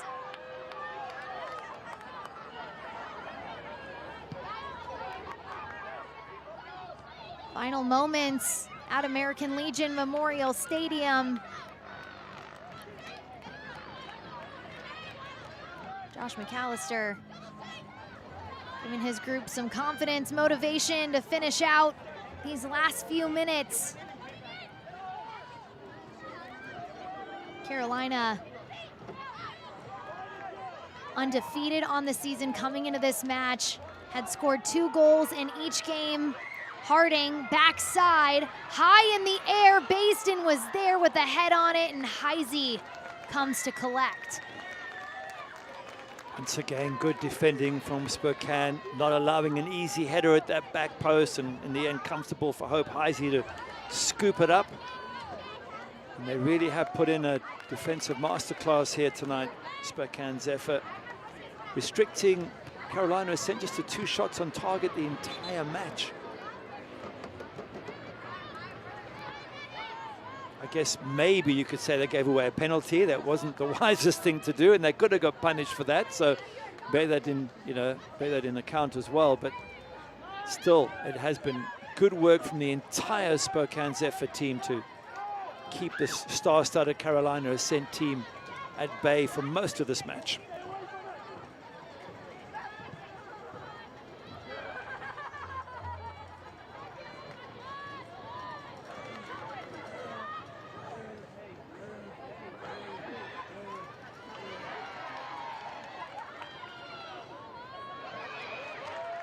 Harding gets a foot on it.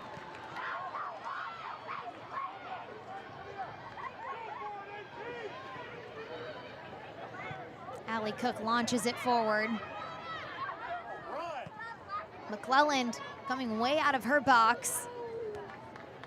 Our 4th official has indicated a minimum of 4 minutes of Blue Cross Blue Shield stoppage time. Let's rally behind. Stoppage time presented by Blue Cross Blue Shield as this ball bounces around the box. Luana Grabias loses her footing.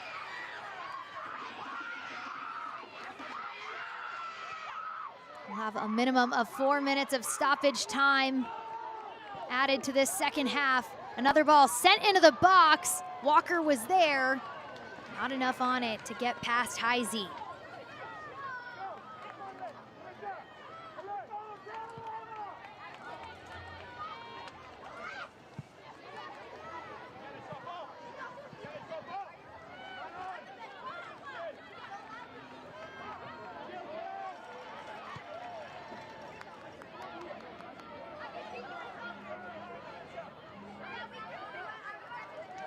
Jenna Butler will send it up. Baisden works around her defender, taking it to the end line, plays it across. Initial touch from Spokane, second touch from Spokane. Mercado.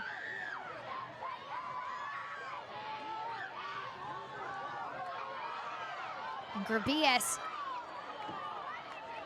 Not enough effort there. Cam Tucker with speed, gets around her defender. And another jersey pull from a Carolina player.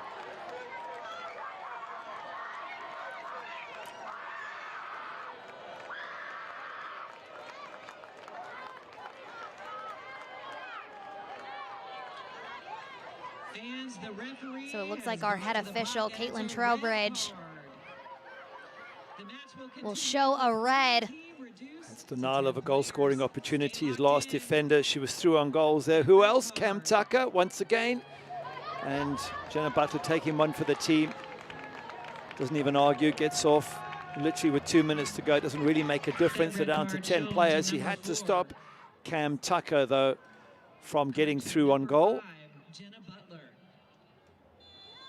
Once again, the impact of Cam Tucker in creating that first goal was absolutely brilliant. She's had a number of occasions when she's caused Carolina Ascent defenders all sorts of problems.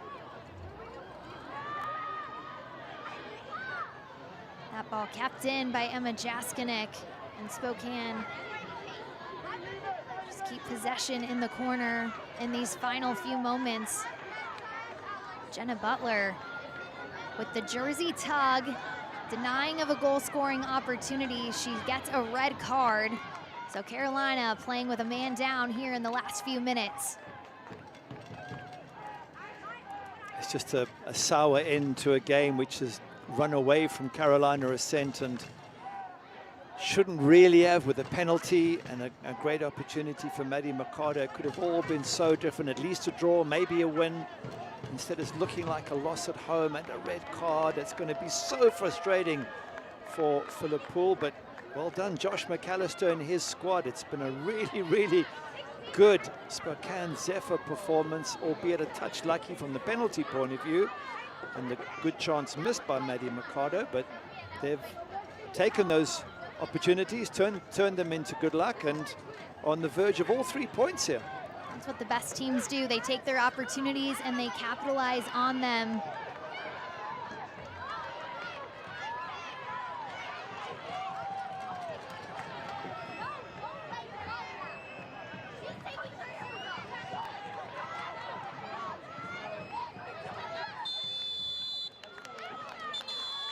And that'll do it. Spokane Zephyr picks up their first road win of the season and first ever win over Carolina Ascent. A huge win for the roadside and interim head coach Josh McAllister. Gary, how would you sum up this match? He must be so happy, Josh McAllister, so proud of his team. They battled, they fought. Zierenberg took the goal really well. What a quality player she looks like, but Cam Tucker was the genius behind the goal. And then they've defended. They've defended as a team. Yes, they were a touch lucky with the penalty and the good chance Maddie Mercado had, but they kept a lot of sort of shots away from Hope Heisey, who wasn't as busy as she normally is. And I think it's just been a fantastic road performance. What is that, 5 out of 7 games on the road? They must be so tired of traveling by now. Well, the player of the match for Carolina, presented by Nucor, is Jill Aguilera, the reigning defender of the year, playmaker of the year. She had a great night tonight for Carolina, but it wasn't enough to get this team over the hump to pick up a point. Well, she won the penalty first half, and she created the opportunity for Maddie Mercado to put her team up. I thought she was very positive first half, got into the box a lot. Second half, a lot quieter. But unfortunately for Jill Aguilera, her winning the penalty didn't result in a goal, and ultimately they've paid the price here. That goal would have at least got them a draw. As it stands now, 0 points for Carolina Ascent. Well, a big win on the road for Spokane Zephyr to kick off week 6 in the Gamebridge Super League. Spokane walks away with their first road win of the season. Hope Heisey picks up her 3rd straight clean sheet. We'll hear from her right after this. Stick with us.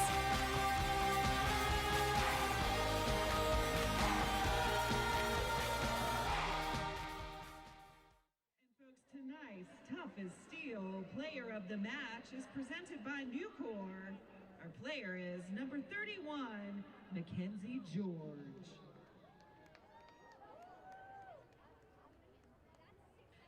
And our save of the game happened in the 24th minute. It was our very own number 1, Megan McClelland.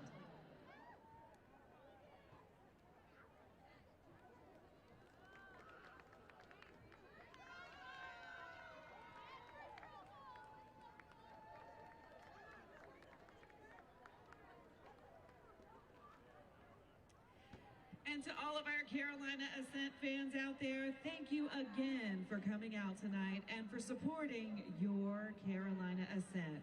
We look forward to having you back at the base camp for our next Carolina Ascent home match on Sunday at 2 p.m.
Final score from American Legion Memorial Stadium. Spokane Zephyr picks up their first ever win over Carolina Ascent. Thanks to that lady right there, Miss Tori Zierenberg. Full-time score presented by Nucor. Well, we're joined now by the goalkeeper for Spokane Zephyr, Miss Hope Heisey.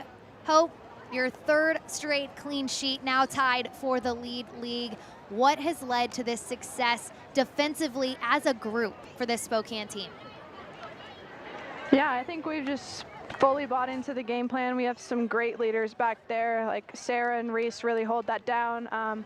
Haley Thomas has come back and fit in seamlessly, and we have a lot of strong rookies who've played back there. So I think it just shows our commitment, our discipline together, because that, clean sheets are a team stat, so that's a full team effort, and I'm really proud of the group. And Hope, just looking at yourself, so successful last season, you're setting records for clean sheets. So you're getting to feel a little bit of pressure now. You're playing so well.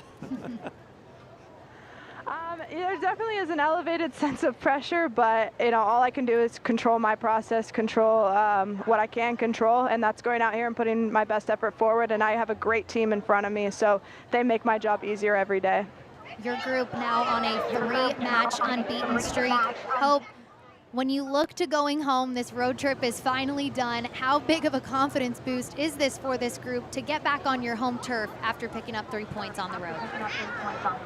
Yeah, I mean, we've had a rough month. We've played a quarter of our season already in the first month of the season. So, you know, we're excited to get back home and kind of take a deep breath with kind of this mini bye that we have. I'm really proud of the group. You know, we have collected the points that we need to at this point in the season, and now we get some much deserved rest. Absolutely. Well, Hope, congratulations on the win. Congratulations on your 3rd straight clean sheet. Thanks for making the time for us. Go celebrate this one. Of course. Well, here are the full-time highlights presented by Nucor. Here's how this game got started. Jill Aguilera gets the penalty kick, and then it's Mercado who steps up to the spot but isn't able to convert. A big moment in this match. Hits the post. If that goes in, obviously totally different game. Hope going one way, the ball goes the other, but hits the post. And that wasn't the only chance that Maddie Mercado was going to have to settle this match. But slowly, Spokane Zephyr got into this game, and then this ball here absolutely perfectly waited for Tori Zierenberg to go through. Cam Tucker got the ball in her own half, created this opportunity, then played the ball through, and they were 1-0 up against the odds, and that's how they went in at halftime. Cam Tucker's 2nd assist on the season, and Tori Zierenberg telling us we've worked on that connection all season long, and we saw it on full display here this evening. Yeah. Jill Aguilera, another impact here. Beautiful ball, just weighted in, drops, and nearly able to get on the end of that one, but it just wasn't to be. And in the end, you can see shots on target, 3 each, possession pretty much even, but unfortunately one has to go back to Maddie Mercado's penalty miss. And there was an opportunity we didn't show in the second half, where she had an open goal. If you tuck those away, it's a totally different game. And this Carolina Ascent team, I have to imagine too, I mean, 6 corner kicks compared to Spokane's 2. The fact that they weren't able to make the most of their set pieces tonight, definitely something they'll look to back in this game film. Yeah, there's a number of areas they could have impacted this game. I think at the end of the day, give credit to Spokane Zephyr. They defended well. They did what they had to do. They got a lovely goal. They're going to take 3 points back home with them. But there was 1 or 2 moments that Carolina Ascent will think, you know what, we could have done better. We could have got more out of this match. Spokane Zephyr now on a 3-game unbeaten streak. It's the first time all season that Carolina has been held scoreless this season. That's a wrap from North Carolina. From our producer Maria Ringo, my partner Gary Bailey, I'm Bridget Howard, signing off from Charlotte. This copyrighted telecast of the United Soccer League cannot be retransmitted, rebroadcast, or reproduced without the express written consent of the United Soccer League.